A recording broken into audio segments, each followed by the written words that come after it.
Hey, amazing people. We know you guys love these stories, but most of you listening aren't subscribing. Our subs have been quite low this month, and we're really close to 20,000 subscribers, so please be a legend and smash the subscribe button. And like this video, it will really help support us. Thank you so much. I was really excited for my date with Steve. We had been chatting online for a couple weeks, and he seemed really nice and genuine. When he asked me out to dinner, I immediately said yes. We decided to go to a fancy French restaurant downtown. I thought it was a little pricey for a first date, but Steve insisted on taking me somewhere upscale. I wore my favorite black dress and did my hair and makeup nicely. I even put on a spritz of my favorite perfume to smell extra nice.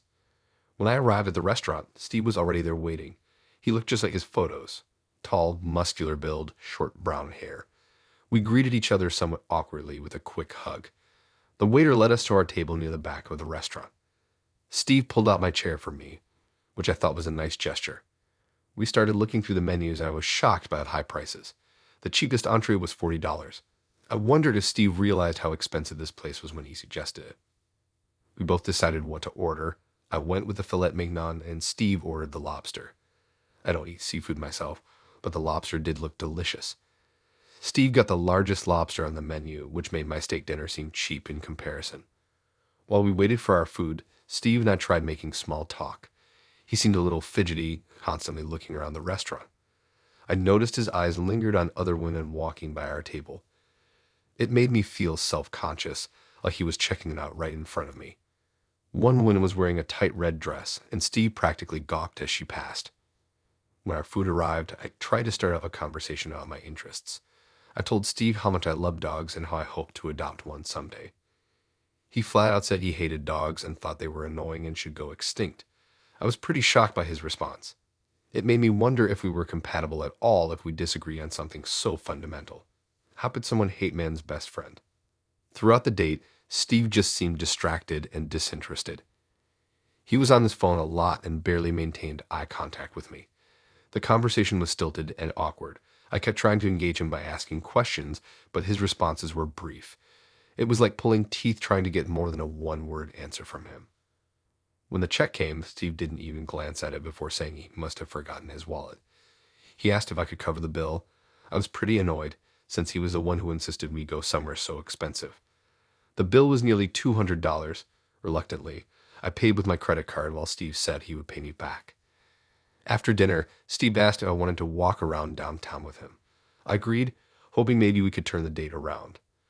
But as we were leaving, he suddenly said he needed to run into a shop to grab a snack. He asked me to wait outside for him.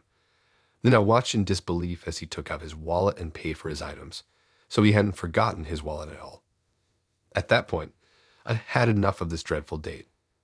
I called an Uber and left while Steve was still in the store. When he texted me later asking what happened, I explained that I didn't think we were a good match and wished him well. I also requested he pay me back for the expensive dinner, which of course I never heard back about. Looking back, there were so many red flags with Steve right from the beginning, but I was too excited about the date to see them initially. Now I'm going to follow my instincts if a guy seems self-centered, distracted, or cheap on a first date. I won't let myself get stuck in an uncomfortable situation like that again. Dating can be tricky, and unfortunately, you have to kiss a lot of frogs before finding a prince. But now I have a better idea of the things to watch out for so I don't waste time on guys like Steve again. All I can do is laugh about the experience and be thankful for the lesson. At least it will make for a good story to tell my friends later. I recounted the details of the date to my best friend Jenny the next day over coffee. She was shocked when I told her how Steve ogled other women right in front of me. "What a jerk," she exclaimed. "You should have poured your drink on him." I laughed at the visual, but admitted I was too much in shock to react much in the moment. Jenny agreed that him pretending to forget his wallet was really slimy. He totally took advantage of you. "I can't believe he stiffed you with the whole bill." I nodded and sighed. In hindsight, I should have put my foot down about splitting the check beforehand. But I guess I wrongly assumed my date would actually pay like a gentleman. My friend said Steve's behavior was unacceptable. "Don't waste another minute thinking about that creep.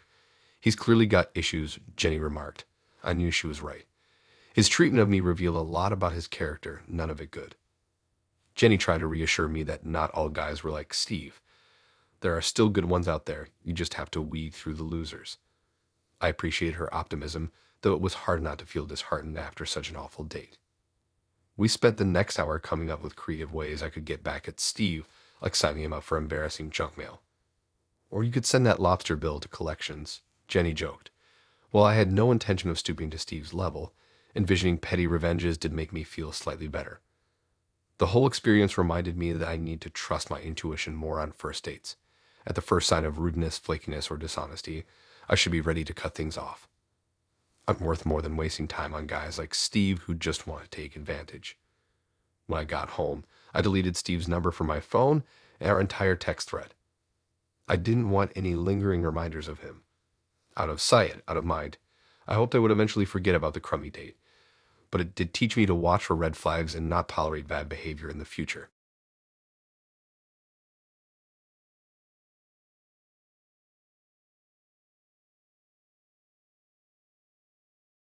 I had just gotten out of a long-term relationship and decided I would try one of those newfangled dating apps to get back out there.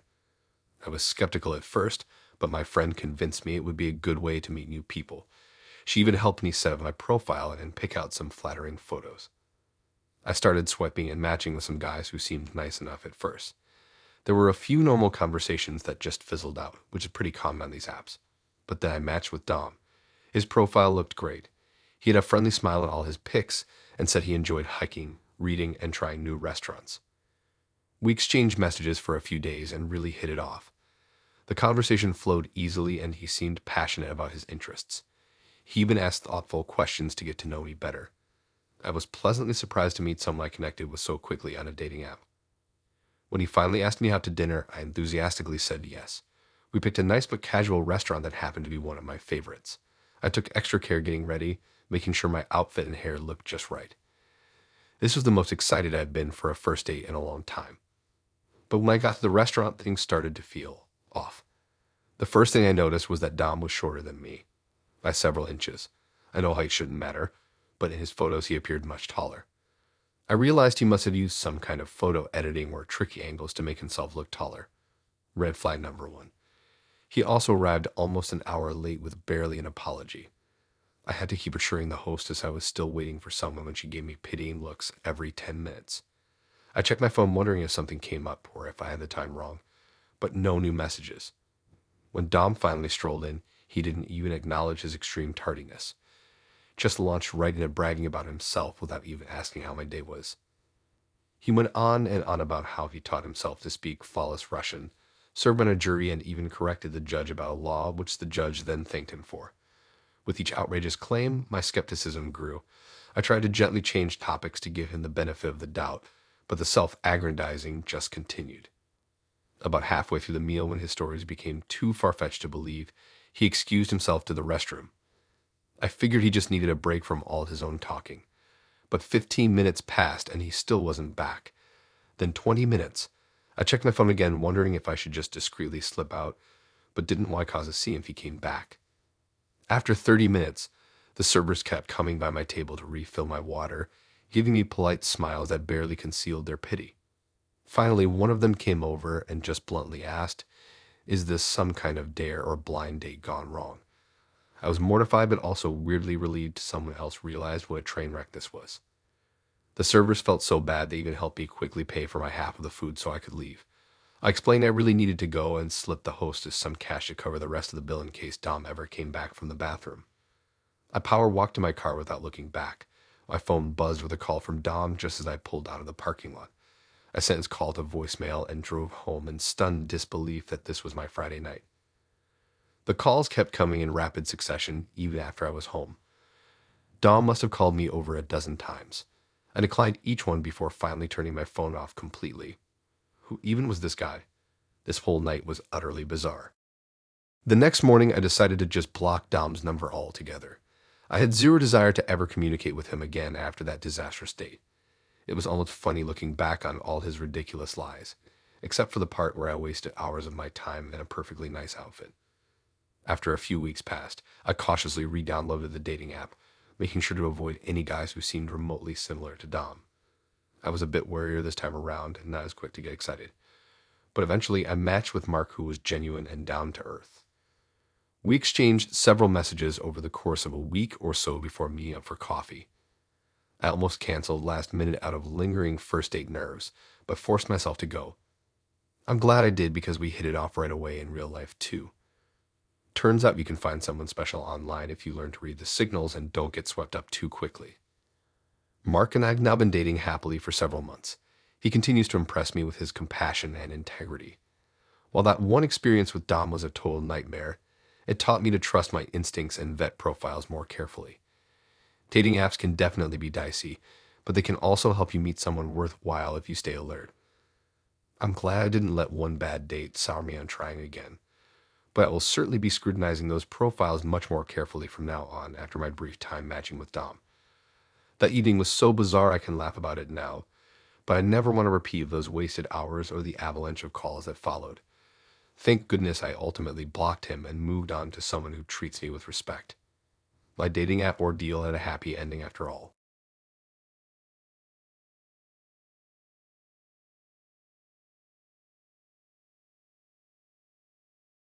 I had just downloaded one of those trendy new dating apps and created a profile.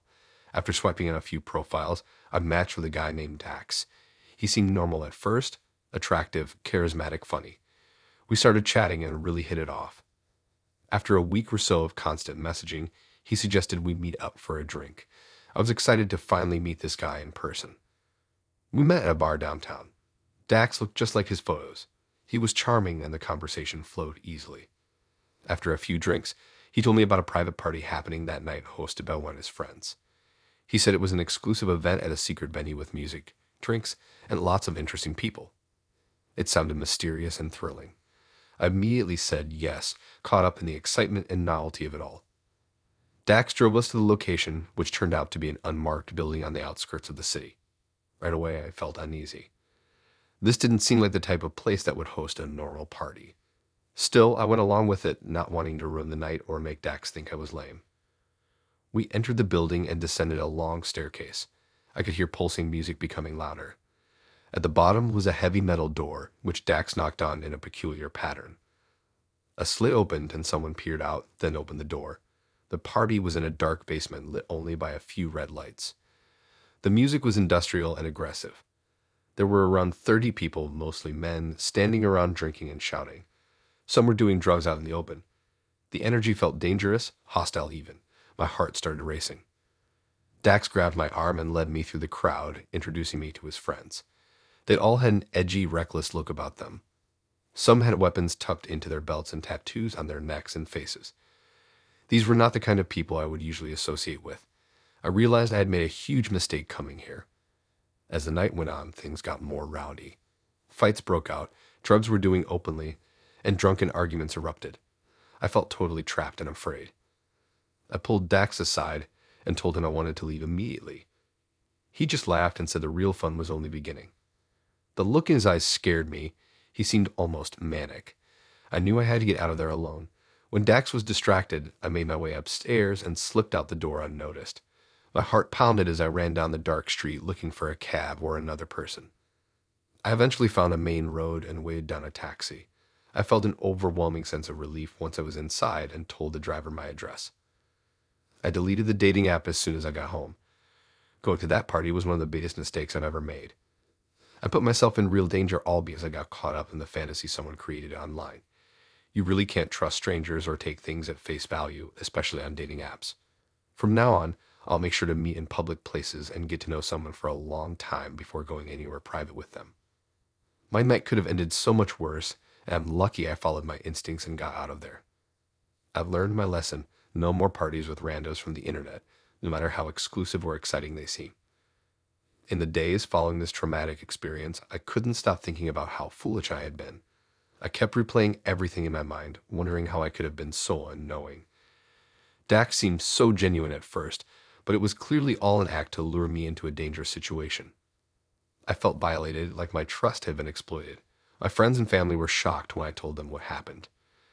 They reinforced that none of it was my fault, but I still felt ashamed I had put myself in harm's way. I became much more cautious and wary when meeting people from dating apps after that. I made sure to thoroughly vet anyone I chatted with, looking them up on social media and doing background checks. I only agreed to meet in populated places like coffee shops or restaurants, never private parties or homes. A few times, I would show up to a date and instantly realize the guy had totally misrepresented himself online. I learned to trust my instincts and walk away if anything seemed off. The experience made me hyper aware of all the potential risks that come with online dating. You really don't know anything about a person or who they truly are. I read articles about dating app stalkers, predators, and horror stories of assault or abduction. It made me anxious to even open the apps, but I still wanted to find a relationship. I just had to be a lot smarter and more selective. My friends couldn't believe I was brave enough to keep trying online dating after what I went through. For me, it was important not to let fear win. Yes, I had to change my mindset and approach, but if I gave up completely, I would be letting my trauma engulf me. I had to find a balance between protecting myself and putting myself back out there, but I only did so in small increments, gradually testing the waters again. In the end, the experience taught me to follow my gut. If a situation or person seems shady, don't feel obligated to stick around. Don't worry about looking cool or rude. Prioritize your safety and well-being above all else. I learned how powerful manipulation can be, and that predators often exploit people's desire to be liked and fit in. But true connections take time and effort. Rushing into risky situations with strangers usually doesn't end well. While I'm much more careful now, I didn't swear off dating apps forever. However, I will never let excitement cloud my judgment and override my common sense again. I listen to my intuition and don't take unnecessary chances. What happened to me was terrifying, but also served as a crucial lesson. I emerged wiser and stronger, with a greater awareness of my own boundaries. The experience left a lasting mark on me, but didn't defeat me.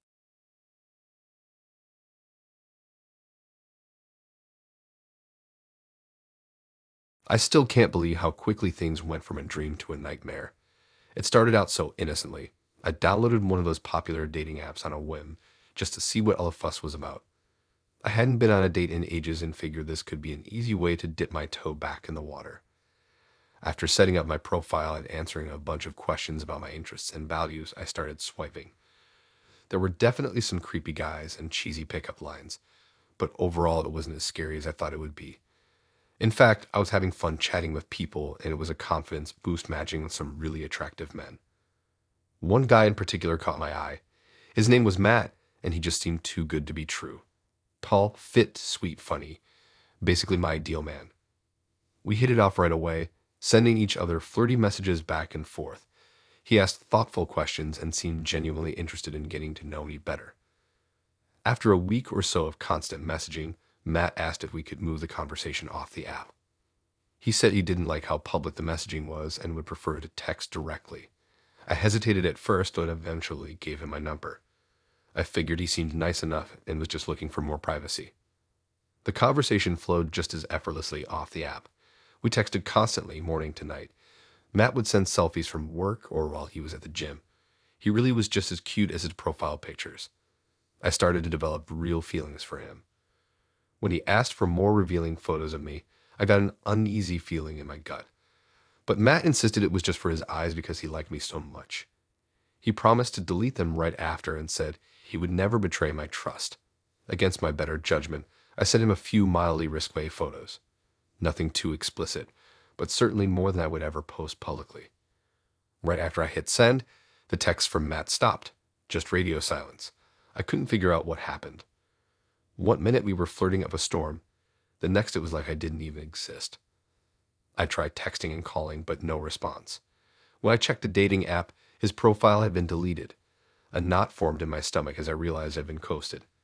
I was angry at myself for trusting a stranger and started to feel ashamed about the photos I sent.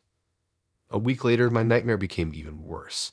I was out shopping when I got a text from an unknown number. It was pictures of me, the same private photos I had sent Matt. Underneath was a message demanding $500 or else this person would post the pics online for everyone to see. I froze in disbelief and horror. This had to be some kind of sick joke or scam. I refused to pay and instead told them I was going to the police. But the anonymous texter just laughed and said it didn't matter because the photos were already circulating on vengeful ex-girlfriend sites. When I frantically searched online, sure enough there were the nude photos I had sent Matt. Only my face was blurred out, but everything else was visibly me. The captions claimed I was a cheat and homewrecker. My stomach churned with anxiety. wondering how many people I knew might stumble across these pictures. Over the next few days, the anonymous blackmailer kept demanding money and making threats. They said they would send the unedited full photos to my boss and family if I didn't comply.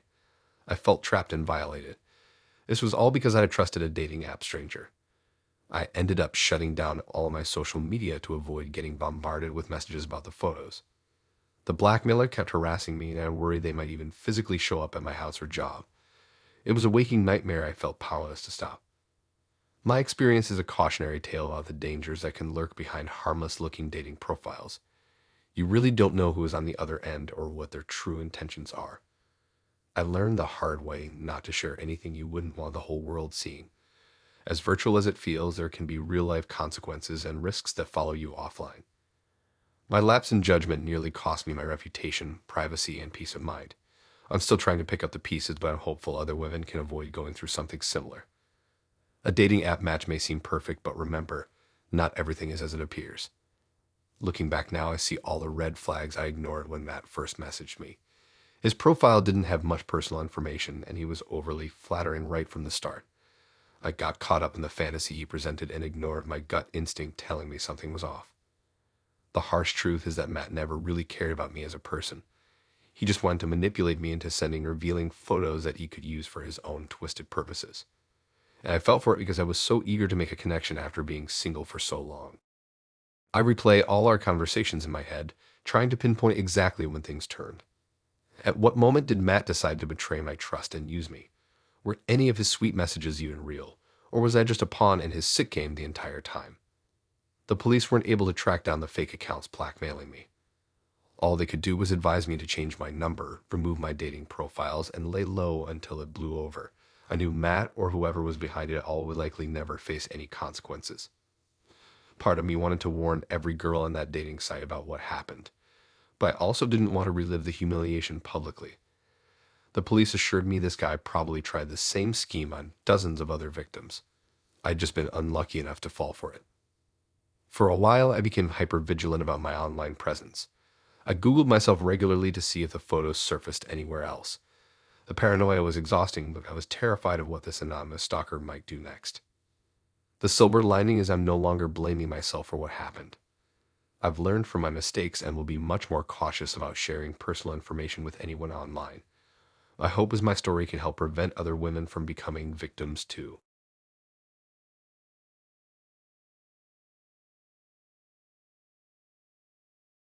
I had matched with Patrick on Swiprite a few weeks prior, and we really hit it off chatting.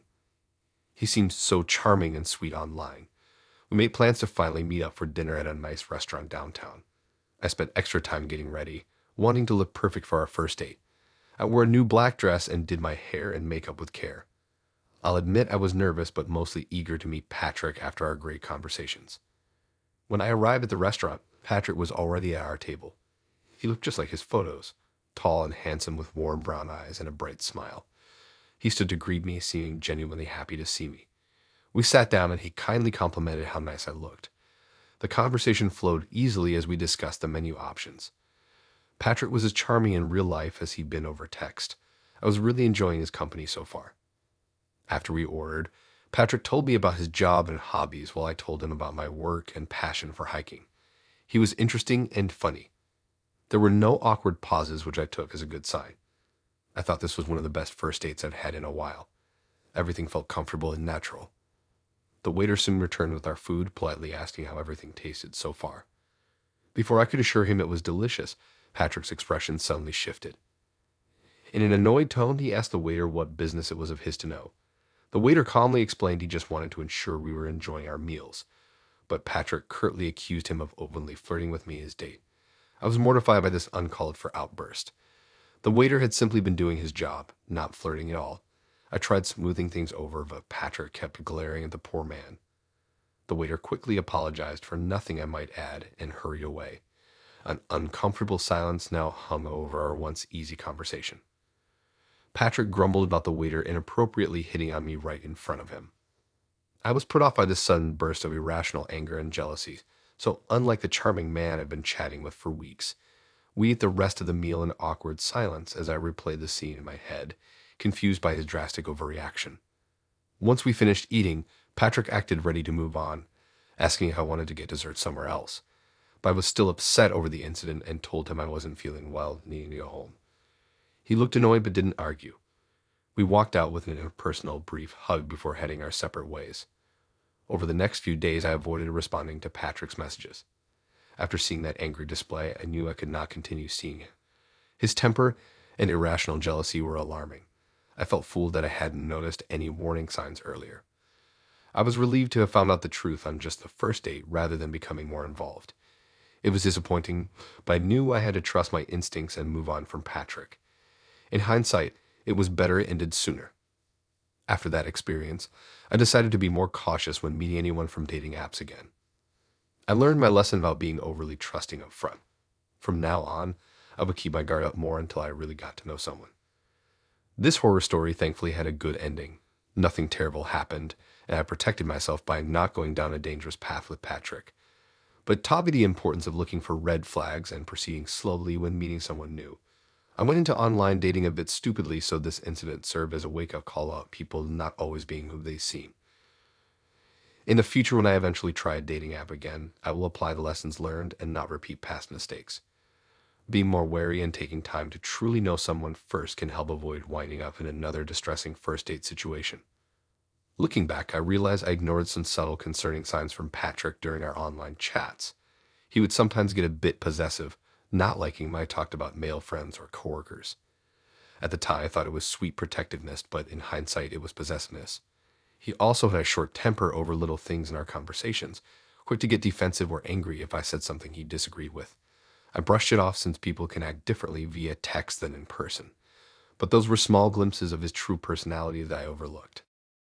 If I could do it again, I would have paid closer attention to those subtle red flags instead of making endless excuses for them. But it was my first try at online dating, and I was too eager to think I found an amazing guy.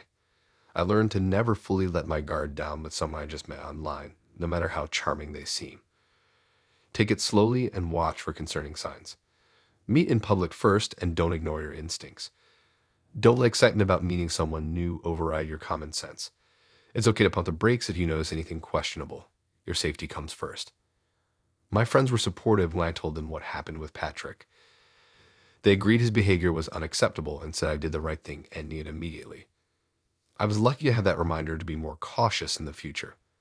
One of my friends had actually matched with Patrick on the same app a while back, but she said their conversations had red flags like him getting jealous easily and demanding to know where she was all the time. She quit talking to him quickly, having sensed something off about him. I wished I had known that story before going out with Patrick myself, but it was a lesson learned.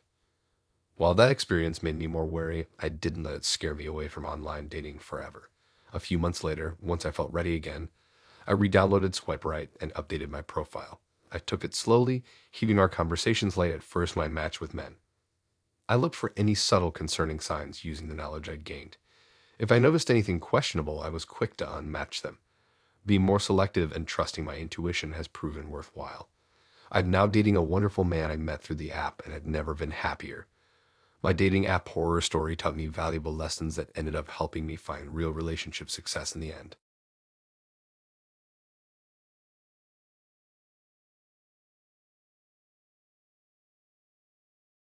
Going on that first date with someone I met online was scary enough as it was. We had been chatting for a few weeks on the dating app, and he seemed nice and normal, even funny at times. When he asked to meet up, I hesitated but eventually agreed. We met at a coffee shop downtown during the afternoon when it wouldn't be too crowded. I felt anxious walking in, wondering if he would look like his photos. He did, thankfully. We exchanged awkward hellos and ordered our coffee. The conversation was stilted at first, but soon we began chatting more comfortably about our jobs, hobbies, friends. Nothing too personal yet, but it was going well enough that when he suggested dinner for a second date, I agreed. Over the next couple of weeks, we went on a few more dates around town. A walk in the park, dinner and a movie, just casual low-key stuff. I was starting to really like him. One day after another good date, he told me he had to go out of town for a work trip for a few weeks. I understood and wished him well, and that was the last I heard from him. At first, I figured he was just busy with work and would get back to me when he returned. But the days turned into weeks with no word. I sent a couple messages asking how his trip went, hoping he would respond. Still nothing. After a month of silence, I realized I had been ghosted. I was disappointed but tried to move on. Then strange things started happening with my social media accounts. Comments appeared on my Instagram posts mocking my looks and interests. Vulgar messages were sent from my Twitter account to random strangers. On Facebook, embarrassing old photos of me were posted publicly that I had deleted long ago. I was mortified and scrambled to delete everything, but the hacking continued. My personal information like my phone number and home address were even posted. No matter how many times I changed my passwords, the hacker kept getting back in. It slowly dawned on me that it must be my dating app Match.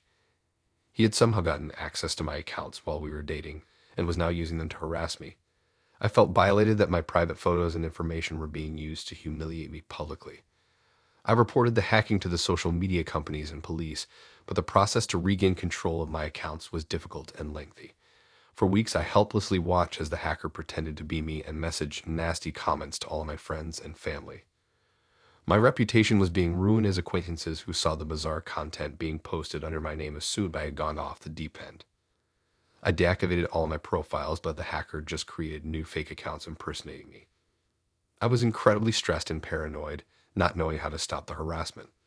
I regretted ever going on that first date with someone I barely knew. I should have been more cautious instead of trusting a stranger from the internet. After months of this torment, the police finally located and arrested the hacker.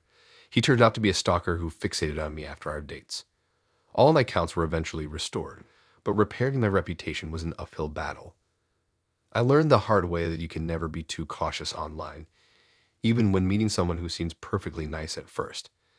After that traumatic experience, I gave up on dating apps for a while and decided to focus on my close friends who I knew I could trust. But after taking some time to heal and rebuild my confidence, I eventually decided I didn't want that one bad experience to stop me from putting myself out there again. I still believed there were kind, genuine people worth meeting, even online. I just had to be more discerning. So I downloaded the dating app again and started chatting with new matches. This time I made sure to look out for any red flags early on. If someone seemed pushy about meeting up right away or getting too personal too fast, I politely moved on.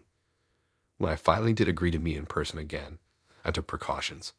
I insisted on a public place and drove myself so I had an easy out if needed. I told a friend where I was going and checked in with them later. Baby steps back into the dating scene. Things went smoothly with one guy, Tyler. He was happy to take it slow and get to know each other gradually. We followed each other on social media but kept our profiles private at first.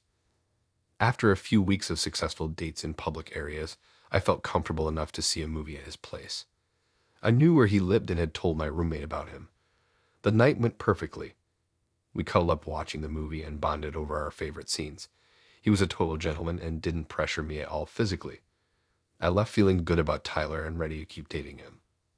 Unlike my previous dating app experience, Tyler didn't ghost me afterwards.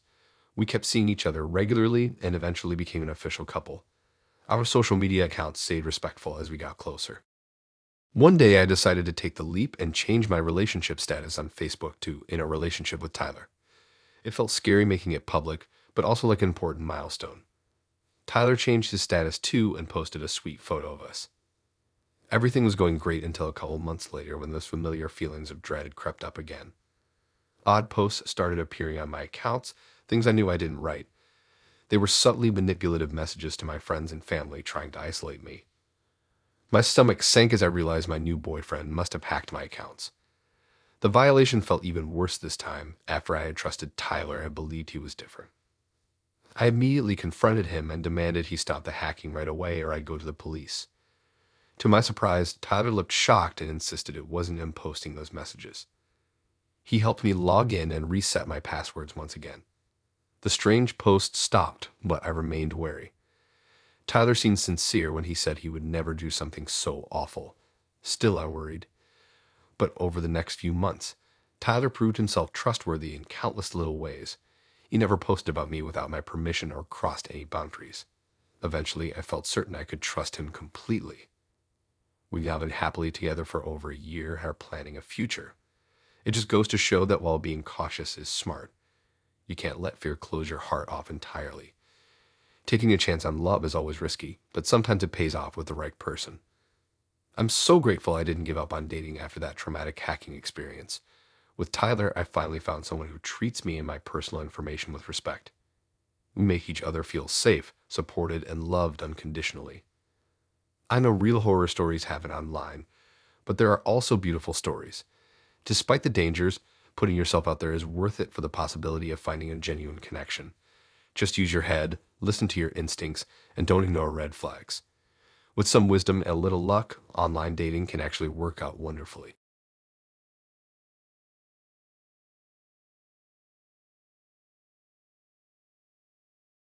I was so excited when I matched with Liam on that new dating app everyone was talking about. His profile said he wanted to take things slow and get to know someone as a friend first before jumping into a relationship. This seemed so refreshing compared to all the guys just looking to hook up. We started chatting and really hit it off right away. Liam was so easy to talk to, and we shared a lot of the same interests.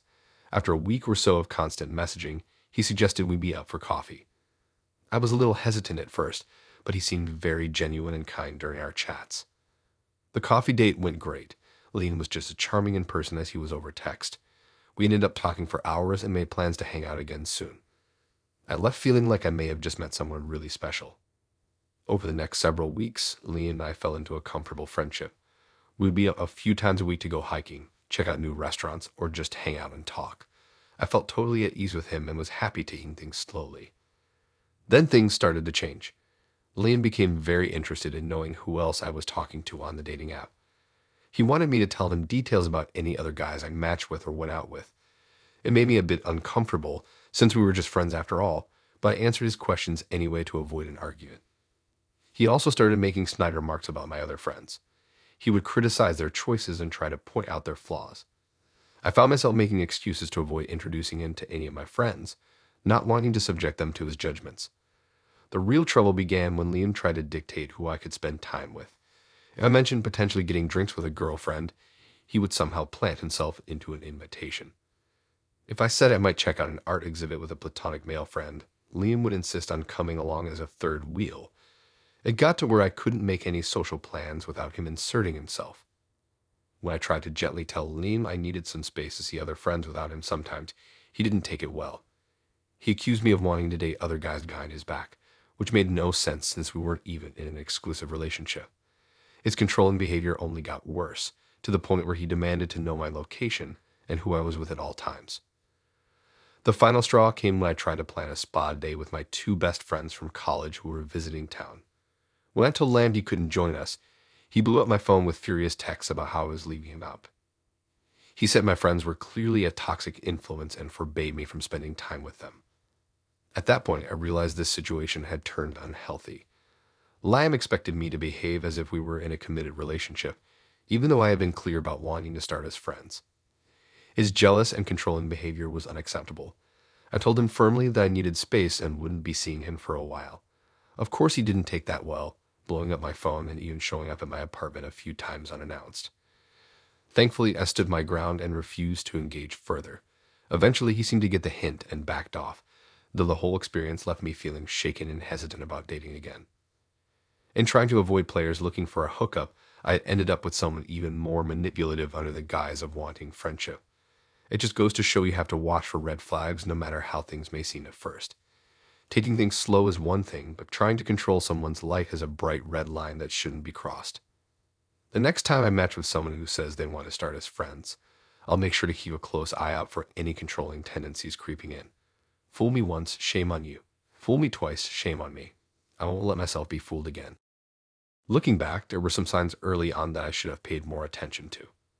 Liam seemed a little too interested in the details of my day-to-day life and my social connections. He would remember tiny details about my friends and often asked probing questions about them. At the time, I thought it was just him being a good listener, but in hindsight, it was him gathering intel. There was also the occasional nagging about my appearance or interests early on, subtle little backhanded compliments meant to undermine my confidence. Of course, those only increased over time until it was full-on criticism about everything from my clothes to my laugh. Another red flag I made excuses for. I guess I was so caught up in the idea of finding a decent guy who wanted more than a fling that I ignored the red flags waving in my face. Live and learn, I suppose. At least now I know what overly possessive behavior looks like from the very start, so I can steer clear of it in the future. My friends keep trying to set me up with guys from the dating app again, saying I just had one bad experience. But honestly, I think I need a break from all that for a while. Maybe someday I'll feel ready to get back out there, but for now I'd rather hang with my tried and true friends, focus on my hobbies, and regain my sense of independence. Rushing into something right away would just feel like a reaction to what happened. I want to rebuild my confidence as a single social person first. The takeaway here is trust your gut. If something feels off, don't make excuses or minimize it just because you really want it to work out. Pay attention to red flags early on and don't compromise your boundaries for anyone. You have to put your own mental well-being first and be patient. Real connections take time to build naturally. The right person will let things progress at a comfortable pace for both people.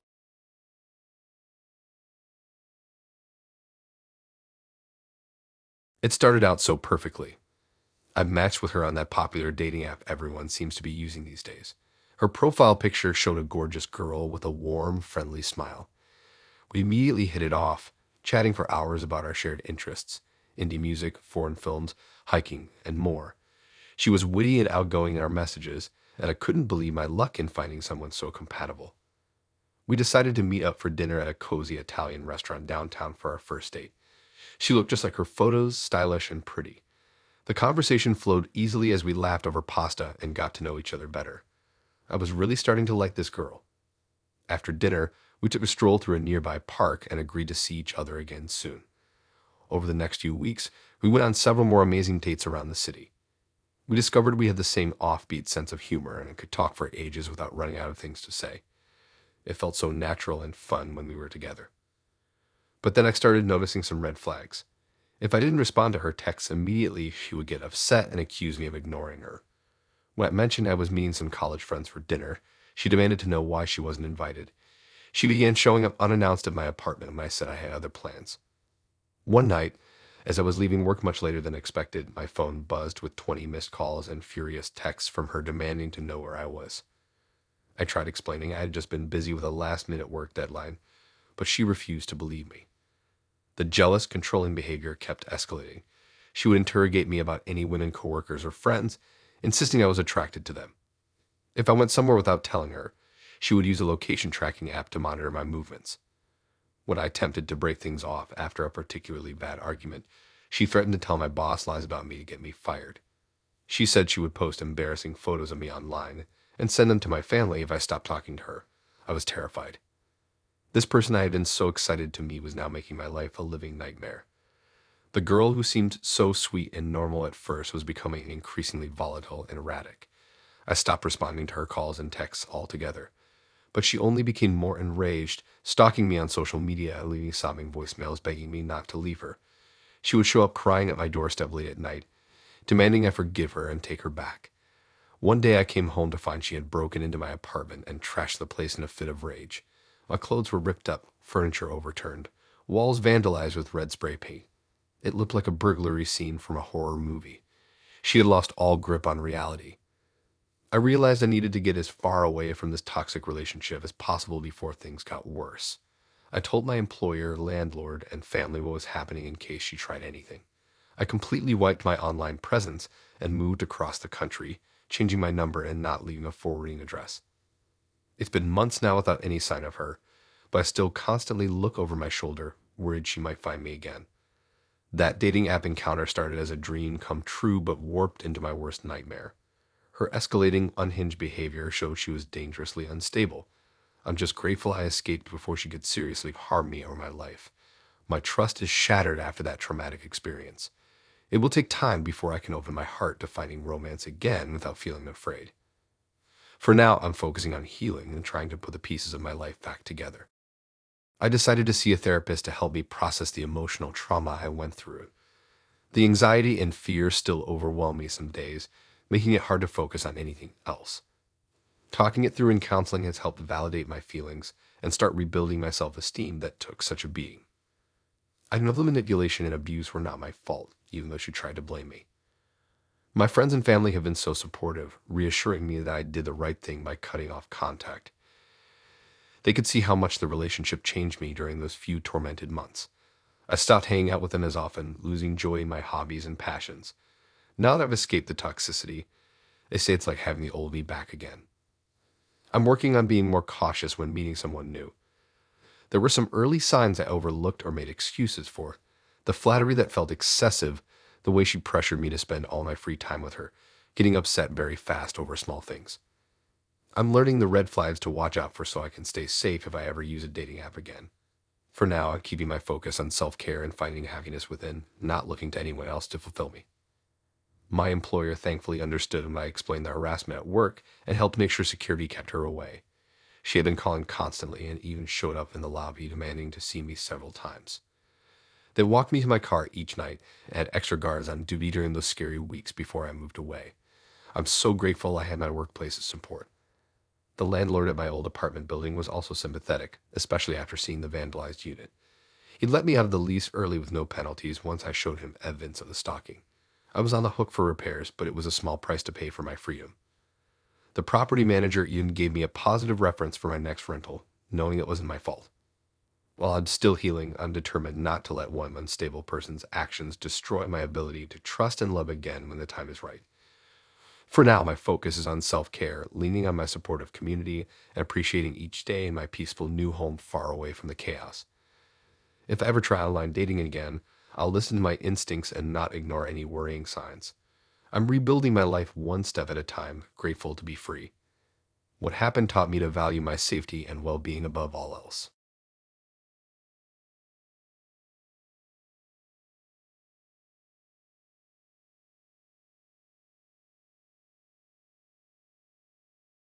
I still can't believe I fell for it. After being single for so long, I was thrilled when I matched with Perry on that new dating app. His profile showed a gorgeous blonde who loved hiking and going to art galleries, just like me. After chatting for a week, he suggested meeting up for dinner at his place. I know everyone says to me in public first, but he seemed so sweet and genuine. The date arrived and I double-checked the address he'd sent me. It led to a nice apartment building not far from my work. I brought flowers and a bottle of wine, hoping to make a good first impression. My heart fluttered with excitement as I rode the elevator up to the third floor. But when Perry opened the door, something felt off. He greeted me with a big smile and gushy hellos, but it came across forced and exaggerated, not like our relaxed conversations over the app. As he led me inside the sleek, modern apartment, I started to feel uneasy. This didn't seem like a man's home. No photos, fresh flowers, or cozy touches. More like a high-end bachelor pad. Trying to stay optimistic, I offered Perry the wine, which he eagerly poured into 2 glasses. He talked a mile a minute, asking me questions but not letting me get a word in. His bubbly persona from our chats was replaced by rapid, nervous energy. I took a few sips of wine to calm my own nerves. Then suddenly, I heard the front door bang open. Heavy boots stomped toward the kitchen where we sat. A tall, imposing man wielding a baseball bat stormed into the room, yelling that he caught me messing around with his girl. My heart dropped. This must be Perry's ex he'd vaguely mentioned during our chats. He'd conveniently failed to say he was built like a linebacker with a violent temper. The man cornered me against a granite island, ranting about how I'd stolen his woman. I stammered apologies and explanations, but he wasn't having it. Perry shrank behind him, avoiding eye contact. That's when it hit me. There was no ex-boyfriend. This was all an act. Perry and this guy were running a scam to extort money from unsuspecting men on dating apps. So there I stood, shaking in fear as this hulk of a man demanded my wallet and watch. I begged him not to hurt me, insisting I'd give him anything he wanted. As he loomed over me, I slid my valuables across the counter, feeling disgusted at myself. The man swiped them up greedily while Perry looked on silently. He then ordered me to leave and never contact his girl again. I hurried to the door in shock, ignoring Perry's half-hearted apologies as I left. My hands trembled as I drove home, replaying the night's events in my mind. How could I have been so blind? The signs were all there, but I was too caught up in the fantasy of a new romance to see I was being played. Later, I filed a police report describing the pair in detail, but I don't expect them to ever be caught. These scammers know how to cover their tracks, and they know lonely hearts like me will ignore red flags in pursuit of love. I deleted all my dating apps after that. It will be a long time before I put myself out there again. My trust is shattered, my self-esteem battered. I ignored my gut and walked into a trap. But somehow, I'll find a way to pick up the pieces and move forward. Still, I know a small part of me will wonder, what if? Every time I meet someone new, this experience will haunt me for a long time. In the weeks following the dating app incident, I found myself withdrawing from friends and family. I was embarrassed at being so easily duped and didn't want to explain what happened. It was easier to hide away in my apartment, dodging concerned texts and calls. My performance at work started suffering too. I'd replay the scam night after night, torturing myself with everything I should have noticed, like how Perry never wanted to FaceTime, claiming his camera was broken, or how he always steered our conversations away from personal details. At the time, I thought it was just shyness. Now I see the truth. He was hiding something. I started questioning all my past relationships too, wondering if any of those men had secretly taken advantage of me. I know it's unhealthy to be so suspicious, but I can't silence that paranoid voice in my head anymore. After a month of spiraling, I finally opened up to my best friend Matt about the scam date. I expected him to make jokes or say, "I told you so" about online dating. But he just listened and expressed how sorry he was that it happened. Having someone validate my feelings did wonders for my self-esteem. Matt encouraged me to see a therapist to process the emotional trauma. While I hated admitting I needed help, I knew he was right. So I found a counselor experienced in treating scam victims. In our first session, she normalized everything I was feeling: the anger, shame, paranoia. She explained that predators specifically look for people who are isolated or longing for love. None of this was my fault, despite what my inner critic said. With her guidance, I started taking small steps forward again. I reached back out to friends I had ghosted. I joined a hiking group to rediscover old passions. And I stopped blaming myself every time those scam memories resurfaced. It's an ongoing process, but life is slowly returning to normal. My counselor says there will always be residual fears and trust issues. I need to accept that as part of my new reality instead of fighting it. Some days are still really difficult, but I'm healing little by little. Who knows if I'll ever use dating apps again? That world feels tarnished now. For all the happy couples they created, there's an ugly underbelly too. Scamming predators who steal hearts and money without remorse. I still have hope though. Maybe one day I'll meet someone offline who restores my faith in romance. A one with kind eyes and a genuine spirit. For now, I'm working on myself and finding fulfillment outside of relationships. My friends are still shaken when I share my story as a cautionary tale. They had no idea dangers like this lurked behind smiling dating app profiles. It's sobering to realize how easily that could have been one of them, lured into a spider's web. If my experience helps even one person avoid being scammed, and some good has come of it, I may carry these scars forever, but I won't let it harden my heart entirely. One day I'll be ready to open up again. Until then, I'm grateful for the lessons learned and the chance to rebuild stronger.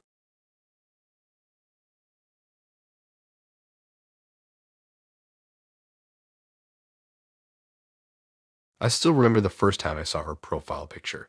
She looked stunning: long blonde hair, bright green eyes, and a warm, inviting smile. Her bio said she was a pediatric surgeon who loved hiking, cooking, and tending to her rose garden.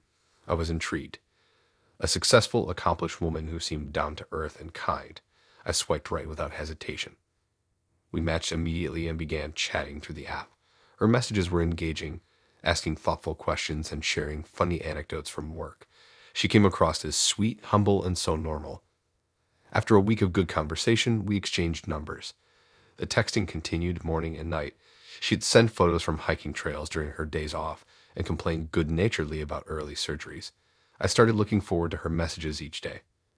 When she asked me out to dinner, I readily agreed. We met at a cozy Italian restaurant downtown. She looked just like her photos. Over candlelight, soft music, and wine, the conversation flowed easily. She told me about medical school and her residency days, how she adored working with children and felt it was her calling. I found myself hanging on to her every word, mesmerized by this fascinating, beautiful woman. More dates followed, and I grew enamored. The way she tended to stray cats in her neighborhood, her collection of vintage cookbooks, her dedication to running 5 miles every morning. Everything seemed to reinforce her image as a warm, caring overachiever. I lavished her with gifts and experiences, wanting to make her happy. She had won me over completely. But then small things began nagging at me. Plans she had to cancel last minute due to work emergencies. Strange gaps in her stories about medical school. Evasiveness about her family and childhood. Brief, hushed phone conversations when we were together. They were minor things individually, but together began forming a pattern I didn't like. One night after dinner, I asked gently about her work and if she was happy at the hospital. She became defensive, insisting everything was fine. But something about her reaction made me doubt her words. I realized how little I still knew about her job after all our time together. That night, I did an online search for her name at the hospital she had named. No results came up. I expanded the search to include all pediatric surgery practices in our city. Still nothing. The next morning, I drove to the hospital she had claimed as her workplace. The receptionist had never heard of her. My heart sank. More online sleuthing revealed her supposed alma mater had no record of her attendance. Old social media posts I unearthed contradicted stories she had told me. Everything was quickly unraveling. Confronted with the truth, she broke down. The fancy job, the thriving career, all fabricated. She had no medical training at all. Everything had been carefully constructed to present an image of success and stability. In reality, she lived with her parents and survived by hopping between short-term gigs and loans from anyone gullible enough, myself included. She used dating apps to find unsuspecting marks to fund her lifestyle. I had been a perfect target, showering her with gifts and expensive outings. She admitted exploiting lonely hearts was how she got by. I was crushed to realize our entire relationship had been a sham. I ended things immediately and was racked with anguish for weeks. My friends and family helped me see I had been taken advantage of by a master manipulator, but I still felt ashamed it had happened at all. With time and self-reflection, though, my pain turned to resolution. I vowed to be more discerning in the future and not let myself be blinded by romance again. Her web of lies was an important life lesson for me. Now I am charming stories and a pretty face can be used to hide a questionable reality. I've regained my confidence, but proceed with more caution, taking time to truly know someone before opening my heart. My dating app days aren't over, but I entered with renewed vigilance. Deception can happen anywhere, but I won't let past hurts close me off to new possibilities. I'm still an optimist at heart, just a wiser, more thoughtful one. What I thought would break me has actually made me stronger. I know someday the right person will come along, and I'll be ready. But I won't settle again for empty pretense and hollow romance. I'm holding out for something real.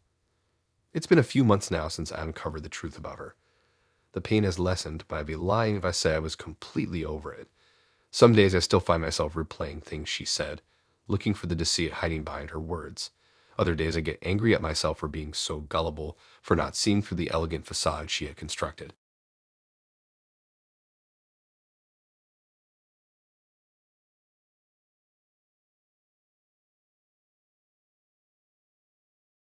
I met Gems on a popular dating app last month.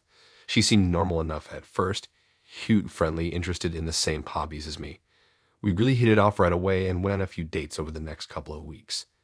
Things were going well until I started noticing some odd behavior. It started small. On our third date, she made an offhand comment about my favorite cafe in the city. I didn't think much of it at the time, even though I had never taken her there or even mentioned it to her. A few days later, we met up for dinner. When I arrived at the restaurant, she made a remark about the blue shirt I was wearing and how it matched my eyes. I was confused since I didn't own a blue shirt, but brushed it off as just a mistake on her part. It wasn't until our fifth date that I really started to feel something was off. We went bowling, and she kept bringing up childhood stories about me, my favorite cartoon as a kid, the name of my first pet. I never told her any of those details about my childhood, so I had no idea how she knew them. When I got home that night, I noticed something seemed off in my apartment. The placement of things on my shelves and desk was slightly different than how I had left them. At first, I thought maybe I was just imagining things, but then I spotted a blonde hair on my pillow that wasn't mine. My paranoia started to grow over the next few days. Small things around my apartment continued to be moved or displaced. I started getting anxious anytime my phone buzzed, worried it was another message from Gems with some personal detail she shouldn't know about me. It all came to a head one evening when I was working late at the office. I stepped out to get some fresh air and noticed a familiar figure lurking across the street, Gems. She didn't see me, but I watched her snap a few photos with her phone before scurrying off down the block. It was clear she had been staking out my office building and spying on me without my knowledge. When I got home, I searched every inch of my apartment looking for cameras or recording devices. My heart sank when I found the tiny camera hidden in my bedroom lampshade.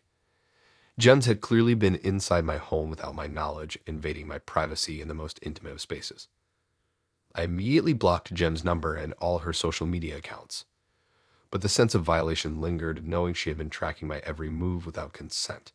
I reported her to the dating app and warned a few close friends about her disturbing behavior. Weeks later, I still find myself constantly looking over my shoulder, worried she's following me. I remove the camera from my lampshade, but I have no way of knowing if there are others I haven't found. I change the locks on my doors, but still don't feel totally secure in my own home. This experience taught me you can't always trust who someone presents themselves to be online. I let my guard down too early with gems and am now suffering the consequences. Next time, I'll be more cautious about revealing personal details and make sure to really get to know someone before allowing them into my home. My dating life is definitely on hold for a while as I try to move past this invasion of privacy. I've avoided going to my favorite cafe or other regular haunts, worried gems might show up. When I do go out, I find myself scanning crowds to make sure she's not lurking nearby. I only meet up with close friends who I know I can trust. At night, I double check that all my doors and windows are locked tight before going to bed. But I still toss and turn, paranoid that I'm being watched or that gems will find another way into my apartment while I'm sleeping. I decided to stay with my parents for a little while just to give myself some distance and peace of mind from my own place. But even there, I feel uneasy. I'll notice small things that seem different in my childhood bedroom, and worried gems has been there without my knowing. My parents have been really supportive, reassuring me that everything will be okay. But they don't fully understand just how deeply this experience has shaken me. The psychological effects of having my privacy violated so blatantly are hard to articulate. I find myself second-guessing everything. Was Gems really who she presented herself to be from the start? How long was she spying on me before we even met online? What details of my life did she manage to uncover without my consent? The questions plagued my mind on repeat. I decided to change my phone number, delete my dating profiles, and beef up security on all my social media accounts. I don't want to take any risks or make it easy for Gems to continue keeping tabs on me.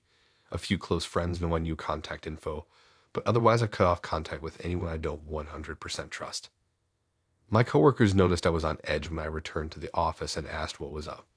I gave them a vague explanation that I was dealing with a troubling dating experience. I'm too embarrassed to reveal all the unsettling details. Plus, I don't want to freak them out or make them distrustful of online dating themselves. This whole ordeal has left me feeling exposed and paranoid. I used to be pretty open with sharing personal details about myself, but now I'm much more guarded. I value my privacy more than ever before. It will take time before I feel comfortable putting myself out there again, either personally or virtually. For now, I'm focused on healing and restoring my sense of security. If anything good has come out of this, it's that I've learned to trust my gut when something feels off. Going forward, I'll make sure to proceed cautiously when meeting someone new, online or in person. As violating as this experience was, hopefully the lessons it taught me will prevent me from ever falling prey to such an invasion of privacy again.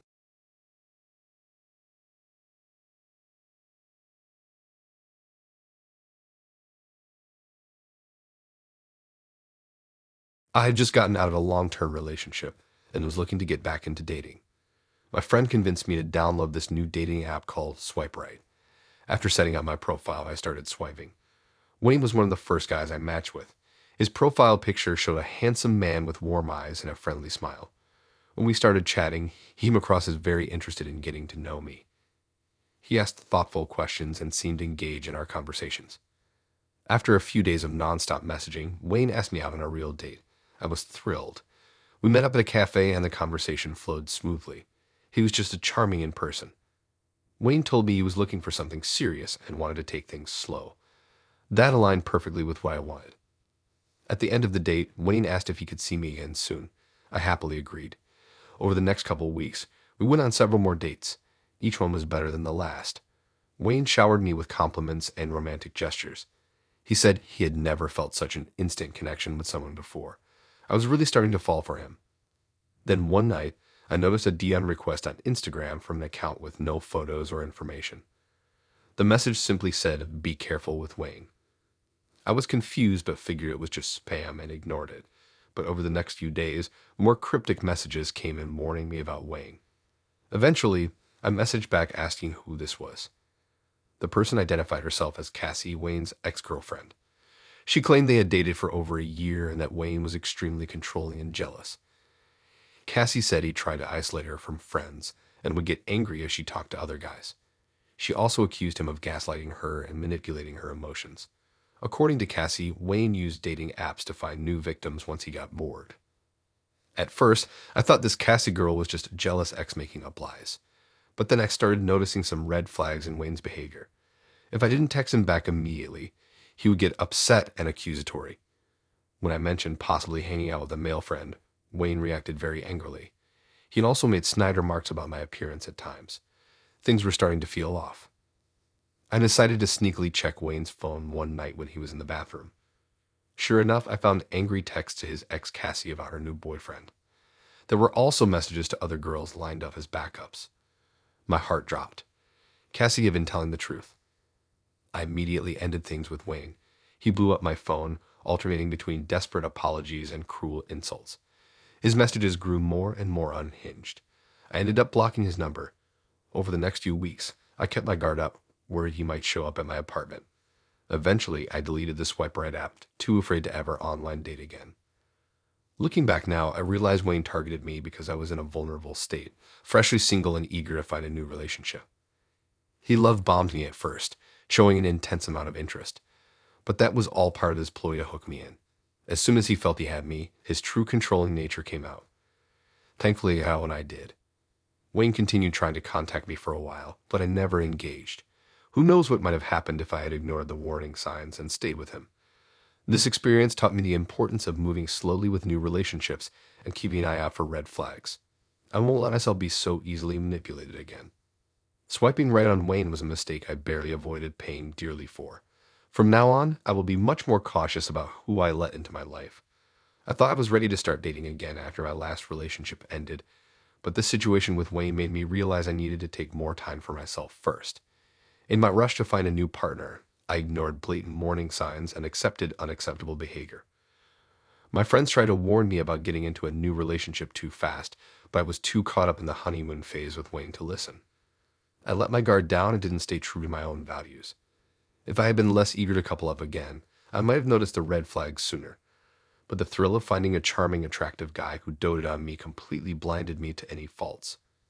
Going forward, I will work on my sense of self-worth and not base my happiness on having a man in my life. I used to think being single meant something was wrong with me. But now I know it's better to be alone than with someone who doesn't treat me right like Wayne. His manipulation and possessiveness proved that his outward charm was just an act. Although this was one of the scariest experiences of my life, it taught me to listen to my gut. My instincts detected something was off with Wayne even as I continued dating him. In the future, I will not ignore those inner warning bells again, even if it means ending a promising new romance. It's just not worth risking my safety and sanity. I'm grateful Cassie had the courage to reach out to me about Wayne despite being a complete stranger. Most people would probably have just moved on with their lives after escaping an abusive relationship. But she tried to warn me even knowing I likely wouldn't believe her at first. I wish I had trusted my instincts and her words sooner, but at least I got out relatively unscathed in the end. Cassie and I have kept in touch since I blocked Wayne everywhere. It's been comforting to talk to someone who understands the manipulation and mind games abusers like Wayne resort to. We helped each other process the trauma and learn the warning signs for the future. I know we'll both be able to spot that kind of toxicity quickly next time and can protect ourselves and other women. My takeaway from this is that while finding love online seems easy and exciting, predators also use those platforms. It's so important to keep your guard up with strangers until you truly know someone. If a relationship seems too good to be true, it probably is. Don't ignore any behaviors or comments that make you uncomfortable, no matter how much you like the person. Your safety comes first. And remember, moving slowly is always the best approach if you want to build something real. Never let anyone pressure you into more than you're ready for. My days of rushing into romance are definitely over after Wayne. From now on, I'll be looking for genuine connection, not just empty words and promises.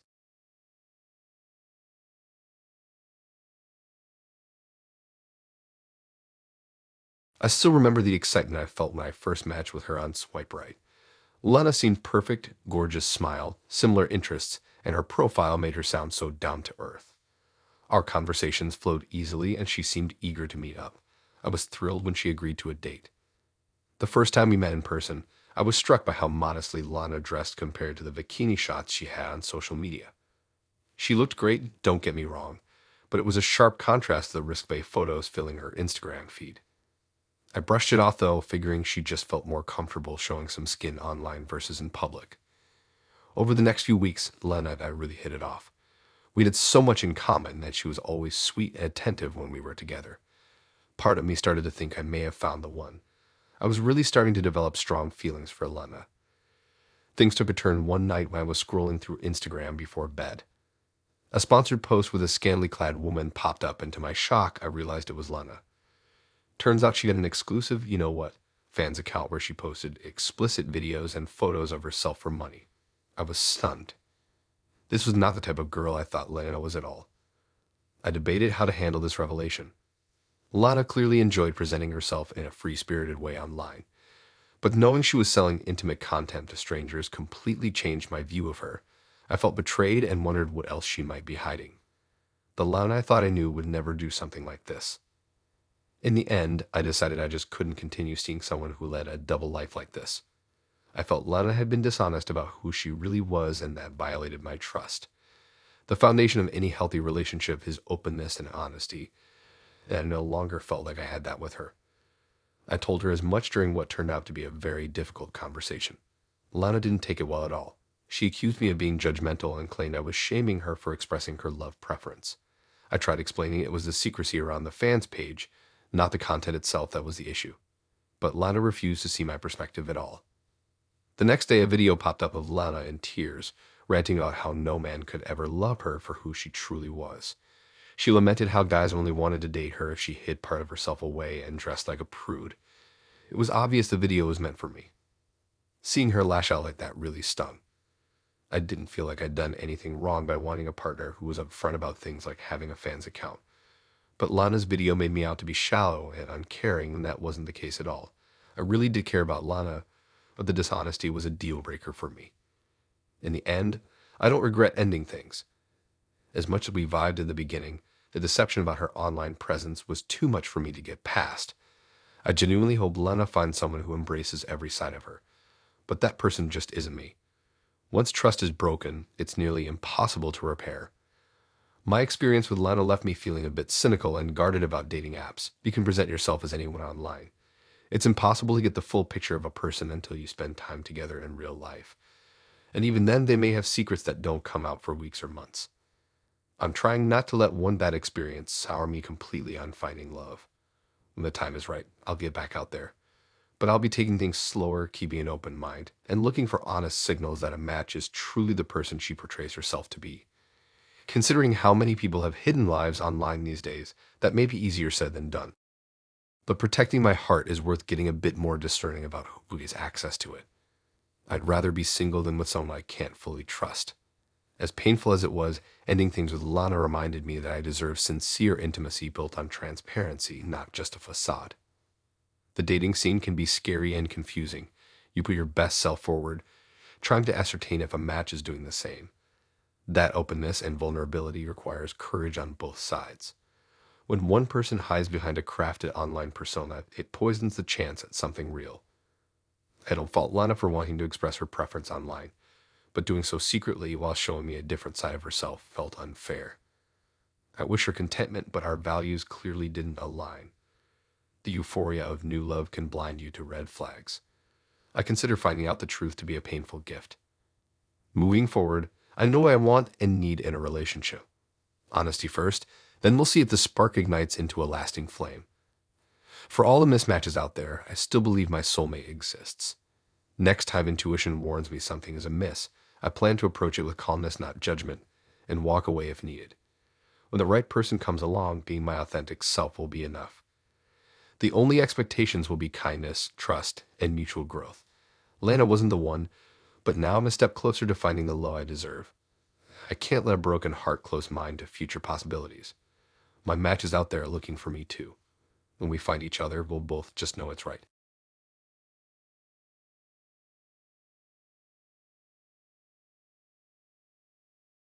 I still remember the day I downloaded the cursed dating app. I was feeling lonely after my last breakup and thought it would be a good way to meet someone new. When Glenn's profile popped up, he seemed perfect. His photos showed a handsome, well-dressed man with kind eyes and a warm smile. His bio said he was a doctor who enjoyed hiking, reading, and volunteering at animal shelters. We started messaging and really hit it off. Glenn was attentive and charming, asking thoughtful questions and remembering little details about my life. After a week of constant texting, he finally asked me out to dinner. I was thrilled. The date went even better than I expected. We instantly fell into easy conversation over wine and pasta. Glenn was well-spoken and courteous, insisting on paying the check. He walked me to my car after dinner, gave me a long hug, and asked if he could see me again soon. I agreed without hesitation. Over the next few weeks, Glenn and I went on several more dates around the city. We toured museums, saw movies, and tried new restaurants. He brought me flowers, held doors open, and always offered his coat if I was cold. I was falling for him hard. Then things took a disturbing turn. Glenn started asking where I was and who I was with all the time. If I didn't text him back immediately, he would blow up my phone with missed calls and angry messages. He demanded I stop talking to male friends and coworkers. If I refused, Glenn would give me the silent treatment for days. His charming personality also began to crack. He lied about big things like his job and family. He borrowed money from me that he never paid back. Glenn's temper flared over the smallest annoyances. He would later apologize and blame his outbursts on stress or poor sleep. I tried to break things off, but Glenn refused to accept it. He claimed he couldn't live without me. Glenn said he would show up at my apartment or job if I stopped taking his calls. He threatened to tell my boss we were dating and to post embarrassing photos of me online. I was terrified. The final straw came one night when Glenn demanded I skip meeting friends and have dinner with him instead. When I firmly said no, he slapped me hard across the face. I was shocked. As I desperately tried to leave, Glenn grabbed my wrist so tightly it left bruises. He got right in my face and chillingly whispered that I would regret this. I finally worked up the courage to block Glenn everywhere. For weeks, I lived in fear, jumping at every notification on my phone and constantly checking over my shoulder. Glenn did try contacting me from new numbers and social media accounts, but I never responded. He eventually seemed to give up, but the damage was done. I still find it hard to trust anyone I meet online after what Glenn put me through. That dating app was supposed to help me find love. Instead, it brought this manipulative, abusive monster into my life. I'm just grateful I escaped relatively unscathed, but I worry about other vulnerable women falling prey to his twisted charm. My dating app days are definitely over. The emotional scars from my relationship with Glenn will stay with me for a long time. Even though it's been months since I've seen or spoken to him, I still have nightmares about what he put me through. In my dreams, I'm often back in that restaurant on our first date, happily chatting away and falling for his act. But this time, the dream always ends with Glenn's hands around my throat as he tells me I'll never escape him. I've struggled a lot with guilt and shame over what happened. Rationally, I know Glenn is the one responsible for the manipulation and abuse, but there's still a small part of me that feels like I should have known better. How could I be so dumb to fall for his lies? Why didn't I listen to my friends who got bad vibes from Glenn early on? Maybe if I was stronger or smarter, I could have avoided the whole traumatic situation. The experience definitely left me with trust issues. I find myself second-guessing people's motives and watching for any red flags. If a date seems too good to be true now, I run the other way. I know there are genuinely kind people out there, but after Glenn, I feel incapable of spotting them. He damaged my ability to have faith in others. I hate that he still has that power over me. Rebuilding my self-confidence has been an uphill battle. Glenn took pleasure in making me feel worthless and crazy. He made me believe no one else would ever want me if I left him. For a long time, those hurtful words echoed in my mind. But through counseling and leaning on loved ones, I'm slowly regaining my sense of self-worth. I refuse to let Glenn keep chipping away at it. Part of moving forward is being more cautious with online dating platforms. I considered deleting all my accounts at first, but decided it would be letting Glenn control me once again. Instead, I'm much more selective and take the process slowly. At the first sign of possessive or erratic behavior, I'm done. I will never ignore those red flags again. As terrible as it was, I'm grateful I got out and I did. So many women in abusive relationships don't escape their partner's clutches. Though the trauma will always be with me, I survived. By sharing my story, I hope I can help others spot unhealthy patterns and avoid falling into this type of toxicity. One day, I do hope to find a healthy, loving partner, but I will enter into it with open eyes, confidence in myself, and zero room for manipulation.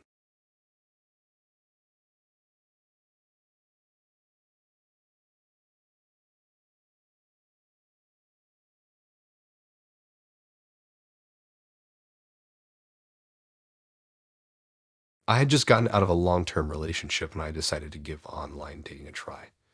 After setting up a profile on one of the more popular apps, I started swiping and chatting with different guys. One of the first men I matched with was Kevin. He seemed nice enough at first, average-looking, witty, and he worked as an accountant. We messaged back and forth for a couple weeks before deciding to meet up for dinner.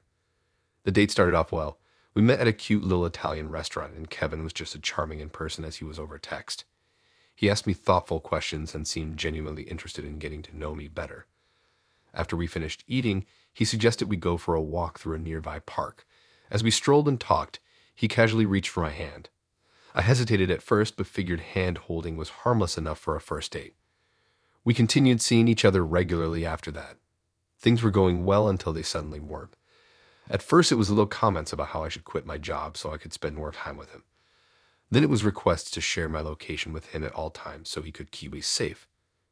He also started demanding I check in with him whenever I went somewhere new. He claimed he just cared about me so much and wanted to protect me, but the requests were becoming suffocating. The most unsettling incident happened a few weeks later. Kevin invited me over to his place for dinner. Right when I arrived, he slyly asked if I could give him an item of my clothing, like a sock or scarf, to hold on to. He said it was for an art project he was working on, and he needed something personal of mine.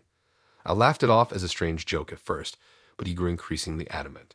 When I refused, he grew cold and distant for the rest of the evening. Things only got worse from there. Kevin would show up unexpectedly when I was out with friends or run into me accidentally at places I frequented.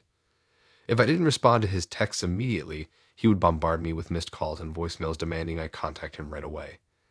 He'd also started making threats, vague at first and increasingly specific, what he would do if I tried to break things off. I was terrified and felt like I couldn't tell anyone out of shame for how I had gotten involved with this man in the first place. The breaking point came one night when he followed me home after I had deliberately avoided seeing him. As soon as I got inside, he started pounding at my front door demanding I let him in. When I refused, he shouted threats through the door. I quickly called the police, who swiftly removed him from the premises with a stern warning. I never saw Kevin again after that night, thankfully. I made sure to save any disturbing voicemails and texts in case I ever needed evidence. It took me a long time to feel comfortable dating again after that experience. I learned to take things slow when meeting someone new and watch for any red flags. While most people online date without issue, there are unhinged individuals out there. Going forward, I promised myself I would end things at the very first sign of controlling or obsessive behavior. My safety has to come first, no matter how charming someone may seem in the beginning. After taking a break from dating for a few months, I eventually built up the courage to try again. I was wary at first, half expecting every match to turn into a nightmare like my experience with Kevin. But I knew I couldn't let one bad encounter stop me from putting myself out there entirely. Dating is always a risk, but most people are kind, genuine folks just looking for a connection. I decided to take it even slower this time around. I didn't agree to meet anyone in person for at least 2 to 3 weeks of chatting online first. This allowed me to get a better sense of them as a person before committing to an in-person date. I also told a close friend whenever I was going to meet someone and made sure to check in with them later. Having that accountability partner helped ease my worries. To my relief, most of the men I met with were perfectly pleasant. The conversations were a bit awkward at times, but no huge red flags like with Kevin. After a few weeks, I matched with a guy named Brian who seemed really great. He was handsome but also very kind and laid back. We messaged constantly for nearly a month before meeting up for pizza. The date went amazingly well. Brian was just as charming in person as via text. We ended up closing down the restaurant after talking for hours. I found him so easy to open up to, and he seemed genuinely interested in what I had to say.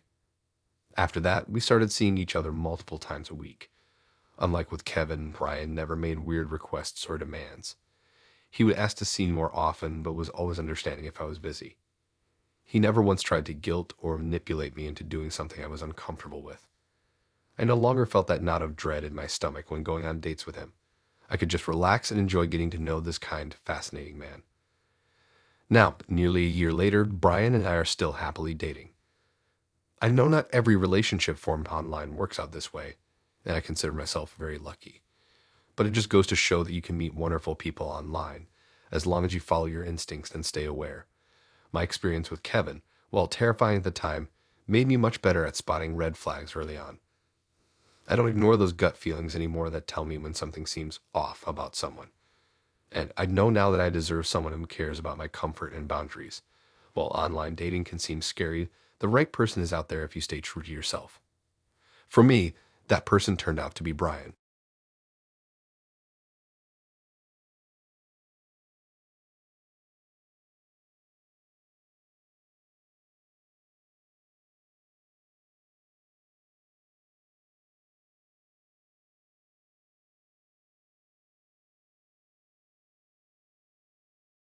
I have been using the dating app for a few months with not much luck.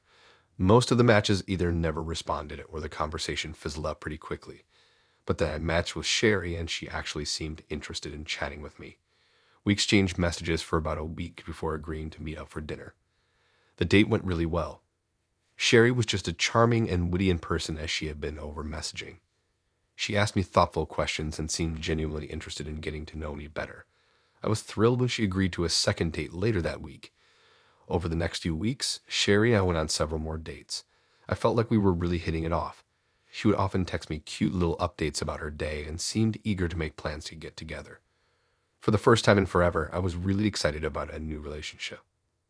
But then one night, Sherry called me in tears. She told me her landlord was evicting her and she needed to come up with her rent payment plus a deposit for a new place immediately. I felt terrible and offered to loan her the money. She profusely thanked me and promised to pay it back as soon as possible. A few days later, Sherry texted saying she needed help with groceries and gas until her next paycheck. Again, I agreed to help her out, even though the requests were starting to make me a little uneasy. But I figured she was just down on her luck and needed some temporary assistance. Over the next few weeks, the requests kept coming from Sherry: car repairs, medical bills, you name it. Each time she had a tearful story and promised repayment soon. I couldn't bring myself to turn her down, even as the money I was lending her kept growing. Eventually, I realized something seemed off. The stories never quite added up, and the promised repayments never came. When I confronted Sherry, her whole demeanor changed. She became angry and threatening, saying she knew personal details about me and my family. I was shocked and terrified. I did some digging and discovered the pictures on Sherry's dating profile were fake. Her name, job, everything she had told me was likely fabricated. She was running an elaborate con, exploiting my trust and generosity. I felt so violated and ashamed for falling for it. Sherry continued to threaten me whenever I tried to cut off contact. She said she would send embarrassing info about me to my workplace if I didn't help her out. I was scared and didn't know what to do. I changed my phone number but was worried she would find other ways to harass me. This experience left me shaken and unable to trust.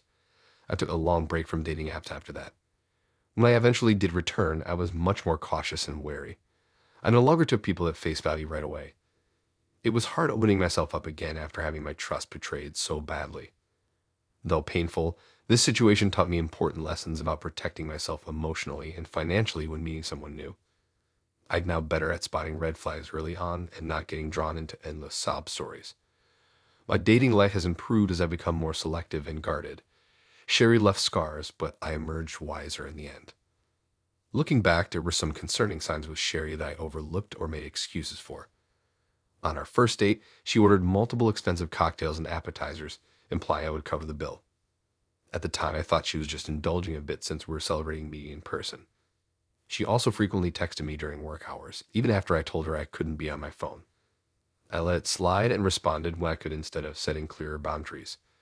Sherry often steered our conversations toward talk of trips, jewelry, and luxurious things outside my budget. I took it as aspirational rather than a red flag.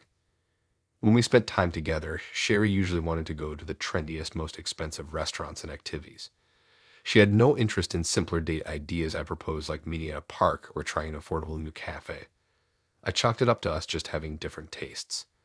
Looking back, it's clear she was identifying and exploiting my weaknesses from our very first interaction. I was so caught up in the romance that I ignored or justified away behavior that should have tipped me off.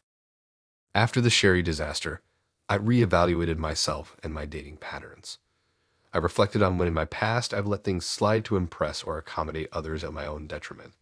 I also thought about my blind spots when entering new relationships.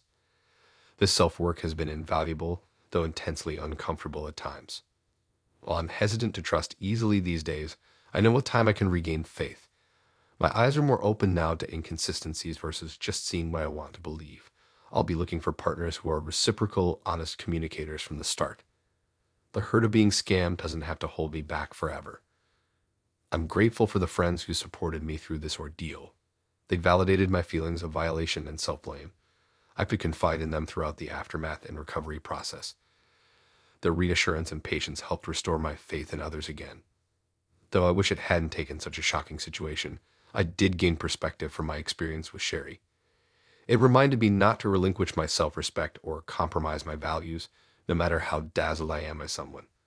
My generosity should be reserved for those who sincerely appreciate me, not exploited by deceitful takers. The right person will never make me feel scared or trapped. While it damaged my ability to trust for a while, this ultimate betrayal wasn't the end for me. Some inner strength emerged that I didn't know was there. I discovered I can rely on myself to get through hard times, even if I feel alone. Sherry meant to diminish me, but unintentionally made me wiser and more discerning when opening myself up to new people. I won't make excuses or ignore red flags again.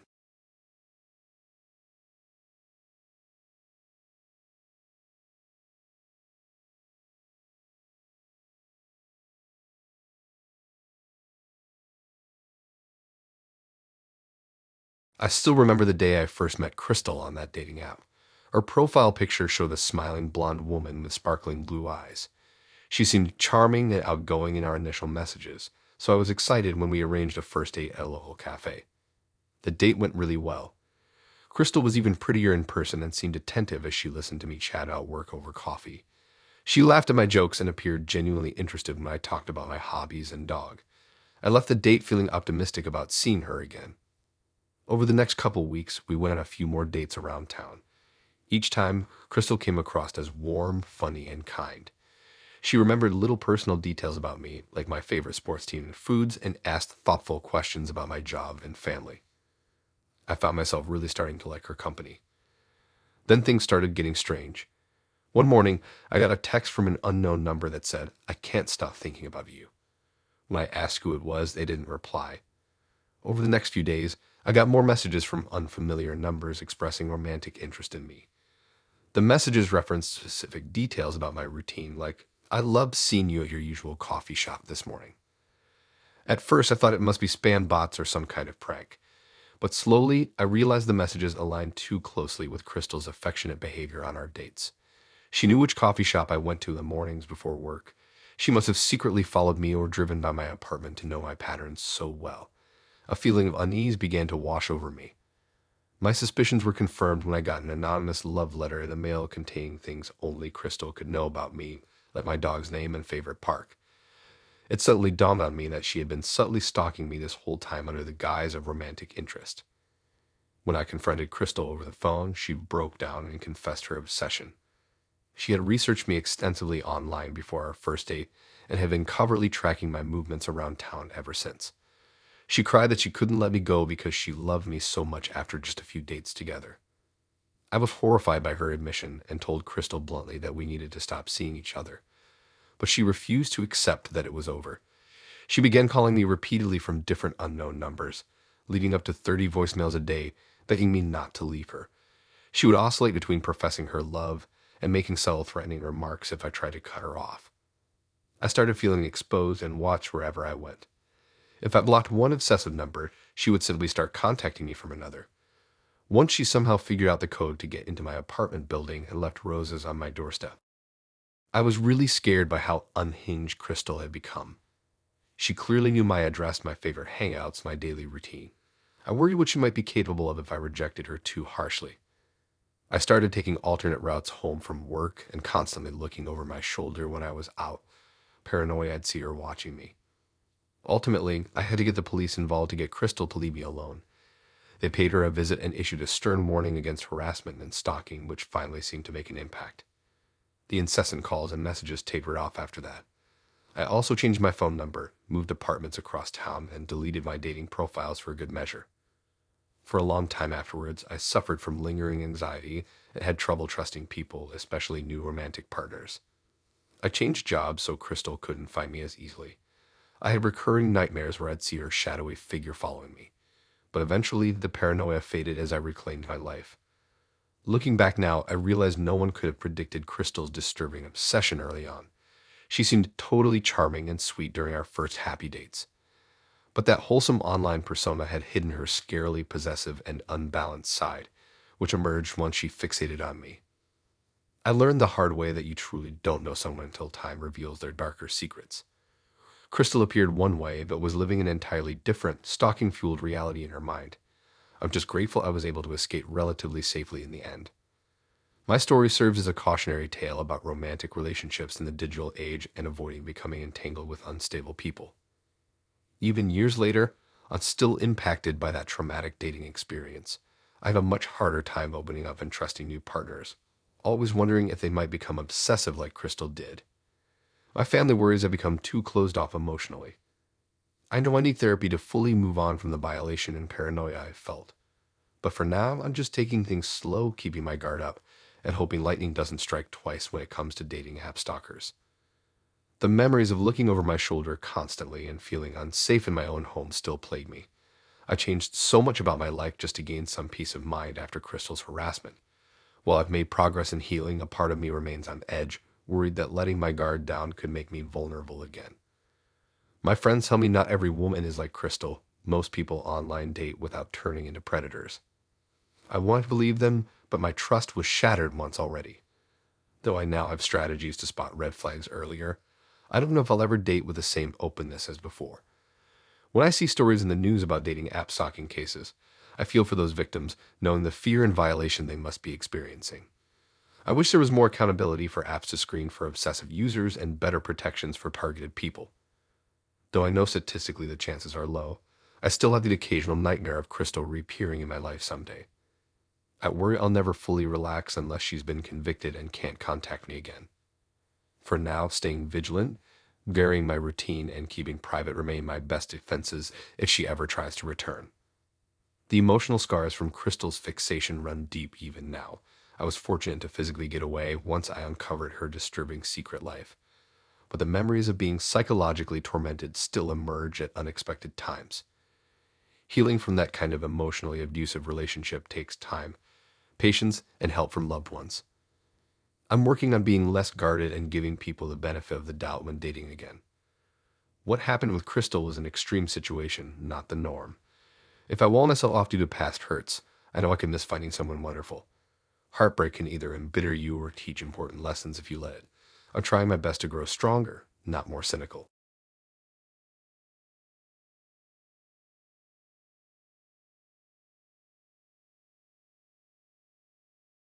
When we first matched on Sweatbright, she seemed totally normal, even cool. Her profile said she was an aspiring photographer, and she seemed artsy and free-spirited in her pics. We exchanged some messages and really hit it off, so we decided to meet up for a drink. The first few dates were great. She was funny and charming in person too. She suggested we start taking couples selfies to document our budding relationship. I thought it was a cute idea at the time, so I agreed. At first it was just a photo here and there, but soon she started demanding we take pics and videos constantly, even when we were just hanging out at home watching TV. I went along with it, not wanting to upset her this early on. Over the next few weeks, things started getting weird. She became completely obsessed with photographing every single moment we spent together, no matter how mundane. Once I caught her taking photos of me while I was sleeping. It seriously creeped me out. When I asked her to stop, she got defensive and insisted couples' photos were normal. Another time, I noticed she posted one of our intimate videos to her public TikTok without asking me. When I confronted her, she dismissed my concerns and said I was overreacting. She refused to take it down, saying it already had thousands of views and that she didn't understand what the big deal was. I started to feel less like a boyfriend and more like just a character in the story of her life that she was constantly documenting for social media. One day, I came across a dating profile on Tinder using recent pictures of me that I knew Bri had taken around the apartment. Shocked and angry, I immediately asked her about it. She casually admitted to making fake accounts using our photos to test other guys and see if they would match with me. She didn't seem to grasp how disturbing and unethical this was. When I told her she needed to delete the fake accounts immediately and stop invading my privacy, she became furious. That's when things got truly scary. She threatened that if I didn't stay with her or stopped letting her photograph me whenever she wanted, she would post all kinds of fake information and photoshopped images to social media to try and ruin my reputation. She said she knew hackers who could get into my accounts and wreak havoc on my professional and personal life. I was horrified. This woman I had been dating for a few weeks had turned into a complete stalker. I knew I had to get away from her safely and quickly. I pretended nothing was wrong for a few days while I secretly prepared to cut ties. I deleted or hid any intimate photos she had taken of me around the apartment and made sure my social media accounts had updated, complex passwords, and maximum privacy settings enabled. When I felt I had done what I could to protect myself online, I broke things off over text and immediately blocked her number and on all social platforms. She did not take it well, to say the least. For days, she blew up my phone with messages ranging from desperate pleas to disturbing threats. She said she would tell the police I abused her if I didn't come back. Terrified she might follow through on her blackmail threats, I contacted the authorities myself and was able to get a restraining order against her. I still worry what she might try to do with those photos of us together, but at least I got her out of my life for good. This traumatic experience taught me to take things much slower when online dating in the future. Looking back, there were definitely some concerning red flags with Bri that I should have paid more attention to early on. She moved way too fast, demanding constant photos and videos after just a couple dates. Her obsessive photo taking and complete lack of boundaries around posting things online should have been signs something was off. I won't ignore my instincts next time, no matter how much I like someone. I'm now a lot more cautious and selective when meeting someone through a dating app. I don't let anyone take intimate photos in the early stages before really getting to know them first. I also do periodic checks of my online presence to make sure nothing inappropriate has been posted without my consent. And if anyone seems even remotely unstable or threatening, I end contact immediately and take steps to protect myself. What happened with Bri was a wake-up call I will soon forget. But I'm grateful I recognized the signs of trouble early enough and got out of that toxic situation relatively unscathed in the end. My dating app days definitely aren't over, but I'll be vetting any future matches much more carefully after this. A cute selfie really isn't worth risking my privacy and safety ever again. Looking back now, I can see all the red flags I'd overlooked with Bri early on. The intensity of her interest in me should have been concerning from the start. She was immediately talking about our future together and wanting to meet my friends and family after just a few dates. At the time, I took it as a sign of how much she liked me, but in hindsight, it was clearly unhealthy attachment. She also had a tendency to alternate between putting me on a pedestal 1 minute and then tearing me down the next. She would lavish me with over-the-top compliments, then get upset over small perceived slights and say really hurtful things. This emotional roller coaster left me constantly walking on eggshells, worried I'd trigger her next outburst. Bri's extreme jealousy was another glaring red flag. She would interrogate me about any women I interacted with, even just a waitress or barista. She demanded I delete all female contacts from my phone and would monitor all my texts and social media messages. I went along with it to avoid conflict, even though I knew her possessive behavior was irrational and controlling. Looking back now, it's clear Bri had some deep personal issues driving her unstable behavior. But at the time, I was too infatuated to recognize the signs or stand up for myself. I let her steadily isolate me from friends and control my life in ways no healthy relationship should. I'm just grateful I was able to get out relatively unscathed before things escalated even further. The experience left me wary when dating, but also better equipped to identify unhealthy signs early on. I won't ignore red flags or give up my boundaries just because someone showers me with affection again. My time with Bri taught me love shouldn't feel like constantly walking a tightrope. A healthy relationship is built on mutual trust, respect, and communication, not jealousy, control, and fear. I now know what positive qualities to look for in a partner, and if any warning signs appear, I will address them right away instead of making excuses.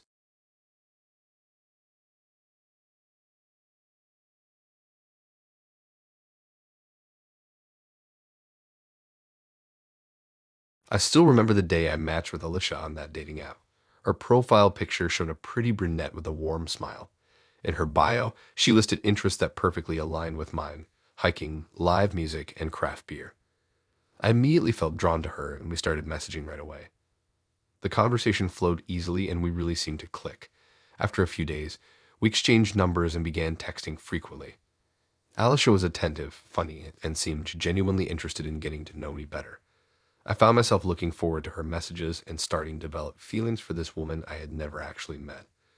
About 2 weeks after we first matched, Alicia suggested meeting up for dinner. I eagerly agreed and we made plans to try a new Thai restaurant that had just opened downtown. I took extra care getting ready that evening, excited for our first date. When I arrived at the restaurant, Alicia was already seated at a table. She stood up to give me a quick hug before we sat down. As we looked over the menus, she made several references to foods she knew I liked and activities I had told her I enjoyed. I was impressed she had recalled those details from our conversations. Throughout dinner, I was struck by how perfectly Alicia seemed to match me. She laughed at all my jokes, shared my taste in music, and told me she loved my favorite sports team. It was almost uncanny how similar we were. For the first time in a while, I genuinely saw potential with someone. After that first date, Alicia and I began spending more time together. We'd go on hikes, check out new restaurants, or just hang out at my place. Within a few weeks, it felt like we had known each other for years. Little by little, I started noticing odd things, though. Alicia would reference childhood stories I had told her, even obscure details I barely remembered sharing. She somehow knew about a minor fender bender I had never mentioned to her, and she always seemed to show up at my favorite cafe right when I did. At first, I brushed away my confusion, figuring she just had a really good memory. But the coincidences kept piling up. One night, I came home to find Alicia already in my apartment. When I asked how she got in, she said she had a copy of my key made weeks ago so she could surprise me. I started to feel unsettled, like she knew too much about me. Out of curiosity, I searched her name online but could find no trace of her. It was like she hadn't existed until we met on that dating app. One day, I got off work early and stopped by my apartment before meeting Alicia later. As soon as I walked in, I noticed something odd poking out from behind my bookshelf. I moved the shelf and felt my stomach drop. Hidden there was a small camera pointed directly at my couch. Frantically, I swept my apartment and found another camera in my bedroom, a hidden microphone in my bathroom, and a GPS tracker attached under my car. Shocked and disturbed, I realized Alicia had been monitoring my personal life all this time without my knowledge. I didn't know what to think. This woman who I thought was perfect for me had been deceiving me and invading my privacy for her own purposes. I worried what she was doing with the footage and information she had gathered about me over the past few weeks. I knew I had to cut off contact with Alicia immediately. I stopped responding to her messages, blocked her number, and avoided anywhere she might find me. A part of me was terrified she was still watching my every move. Weeks later, just when I had started to feel safe again, I arrived home to find a folder sitting at my doorstep. Inside were hundreds of photos of me going about my daily life. At work, the gym, the grocery store. Some were zoomed in shots through my windows. My hands shook as I flipped through image after image documenting my private moments over the past month. Alicia had clearly been tracking me even after I cut her off. I reported Alicia to the dating app and the police, but with only a first name and no definitive proof, they said there was little they could do. I never heard from her again, but I remained constantly vigilant, worried she was still lurking. That experience shook me to my core and destroyed my sense of privacy and safety. I still find myself questioning people's motives and looking over my shoulder, haunted by the woman who so easily deceived me. I never imagined a simple dating app match could expose me to such a chilling invasion of privacy. Now I know one can never be too cautious when inviting strangers into their personal life. In the weeks after I discovered Alicia's surveillance, I found myself suffering from intense anxiety and paranoia. I had trouble sleeping as every small sound in my apartment made me jump. I stopped going to places we used to frequent together, worried she might show up. I even considered moving, though I knew that was likely an overreaction. My friends tried to be supportive, but had difficulty understanding the depth of my fear and sense of violation. It wasn't just that Alicia had lied to me. It was the feeling that my identity and autonomy had been stripped away as she gathered private details about my life. I decided to see a therapist to help deal with the trauma and regain my sense of safety. During our sessions, we explored how my trust had been shattered and the difficulty I now had forming connections and allowing vulnerability. I realized just how deeply Alicia's deception had impacted me. The healing process felt slow and frustrating at times. I still occasionally had the urge to check my apartment for cameras or look over my shoulder when walking at night, but gradually the anxiety began to subside. I started reassuring myself the chances of a similar violation happening again were very low. On my therapist's advice, I even re-downloaded the dating app we had met on. She encouraged me to not close myself off to finding love, while also setting healthier boundaries. I eventually matched with a kind woman named Julia who understood my caution and was willing to take things slow. With Julia, I was careful not to overshare personal details all at once.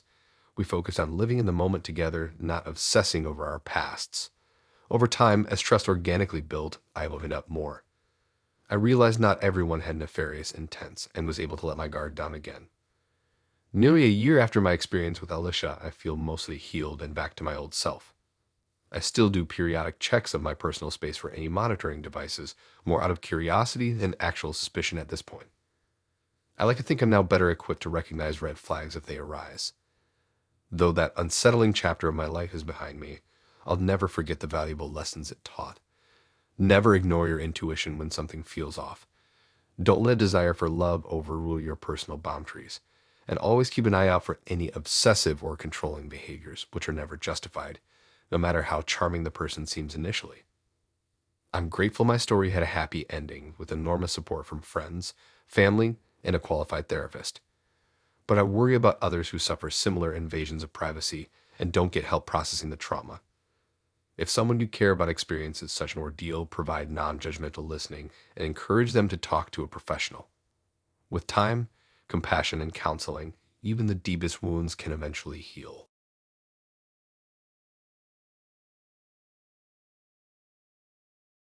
Well, that was a bust. I finally worked up the nerve to ask out this girl I matched with on Swipe Right, and it could not have gone worse. I don't even know where to begin. I guess I'll start from the beginning. I matched with her a few weeks ago, and we really hit it off chatting through the app. She seemed cool. We liked a lot of the same music and shows. I got her number and we texted back and forth for a bit before I asked if she wanted to meet up for dinner. She said yes and suggested we try that new Italian place downtown that just opened up. I was thrilled. I spent way too long picking out my outfit and psyching myself up. I felt good walking into the restaurant like I had a real shot with this girl. The hostess sat us and it was a bit awkward at first. We kind of laughed at how weird first dates can be.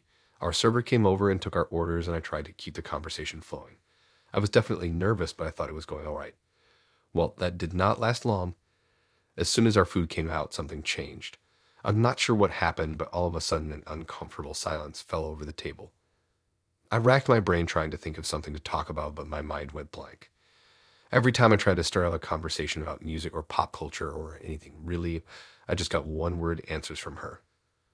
I started to panic a little inside. I had been so excited for this date, and now here I was barely getting single syllables out of her. We both just kind of picked at our food, the silence hanging heavily over us. I kept opening my mouth to say something, anything, to break the tension, but nothing came out. God, I must have looked like such an idiot, sitting there silently like a deer in headlights. She definitely seemed put off, just kind of looking around the restaurant and avoiding eye contact with me. After what felt like an eternity, we finally finished eating, and she quickly asked for the check. I paid, even though I knew at this point there was no chance of a second date, and we walked out to our cars. I managed to sputter out an awkward "see you later" as she drove off without even a wave goodbye. I berated myself the whole drive home, replaying the nightmare date over and over. How could I just shut down like that? It's like as soon as I sensed her pulling away, my brain stopped working entirely.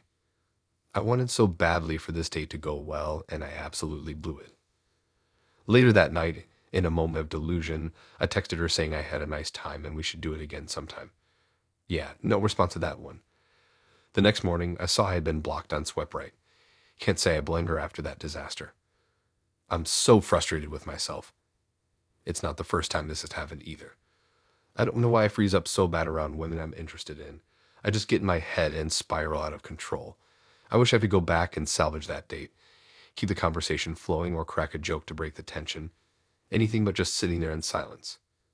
Clearly, I have some issues to work out if I ever want to actually connect with someone. This girl, I really did seem to hit it off online, but I tanked it as soon as we met in person. I'm worried now that this will keep happening, that my anxiety will get in the way of making a real relationship. But I'm trying not to get too down on myself. Online dating can be brutal and first dates are always awkward. At least now I know to be prepared for those uncomfortable silences and have some backup topics in mind. I just have to get back out there and try again. Third time's the charm, right? Maybe I'll even see that girl on Swipe Right again someday and have a shot at redeeming myself. Hey, I can dream. In the meantime, looks like it's back to swiping left and right until I find the next unlucky girl to subject to my lousy first date skills. Wish me luck. I know I need to keep putting myself out there if I ever want to get better at this whole dating thing. Each failed date is a chance to learn. It just stinks knowing I probably missed out on something good with that girl from Swipe Right. We really did have a great connection online. I keep replaying our pre-date texts and chats, wondering if I should have done something different. Maybe that came on too strong or said something that rubbed her the wrong way before we met up. Or maybe she just wasn't feeling it from the moment she saw me in person. I'll drive myself crazy over analyzing it all. The truth is, I'll never really know what went wrong. She clearly wasn't into me once we got to dinner and she shut down. Trying to force a connection that isn't there never goes well. As bummed as I am that it didn't work out, I'm just going to have to pick myself up and get back on the dating horse. Easier said than done, though. Rejection stings, even when it's just someone you exchange a few messages with. It hurts my confidence, which I struggle with already. I start questioning if I'll ever meet someone who actually wants to get to know me.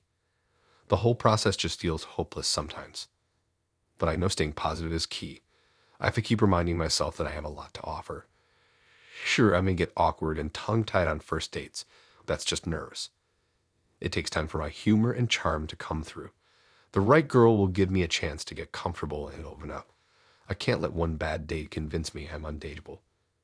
The dating app scene may be rough, but I'm not ready to give up on finding love. My friends say I clean up nice, and I've been told I have a good heart. I just need to get out of my own head and stop psyching myself out on first dates. Easier said than done, of course, but I'm trying to shift my mindset. It's a numbers game. The more dates I go on, the more practice I get. So chin up, eyes forward. On to the next Tinder match. Third time's the charm, right? I survived one dating horror story, and I'll survive many more before I hopefully meet the girl of my dreams. Unless I totally scare her off with my awkward silence on the first date. Yeah, still got some kinks to work out, but I'll get there eventually. What's life without a little trial and error? I've got thick skin and endless optimism. Let the swiping marathon continue. Thanks for listening in. If you like these stories and want to hear more, then please subscribe and like and support this new channel. We have more stories for you to listen to.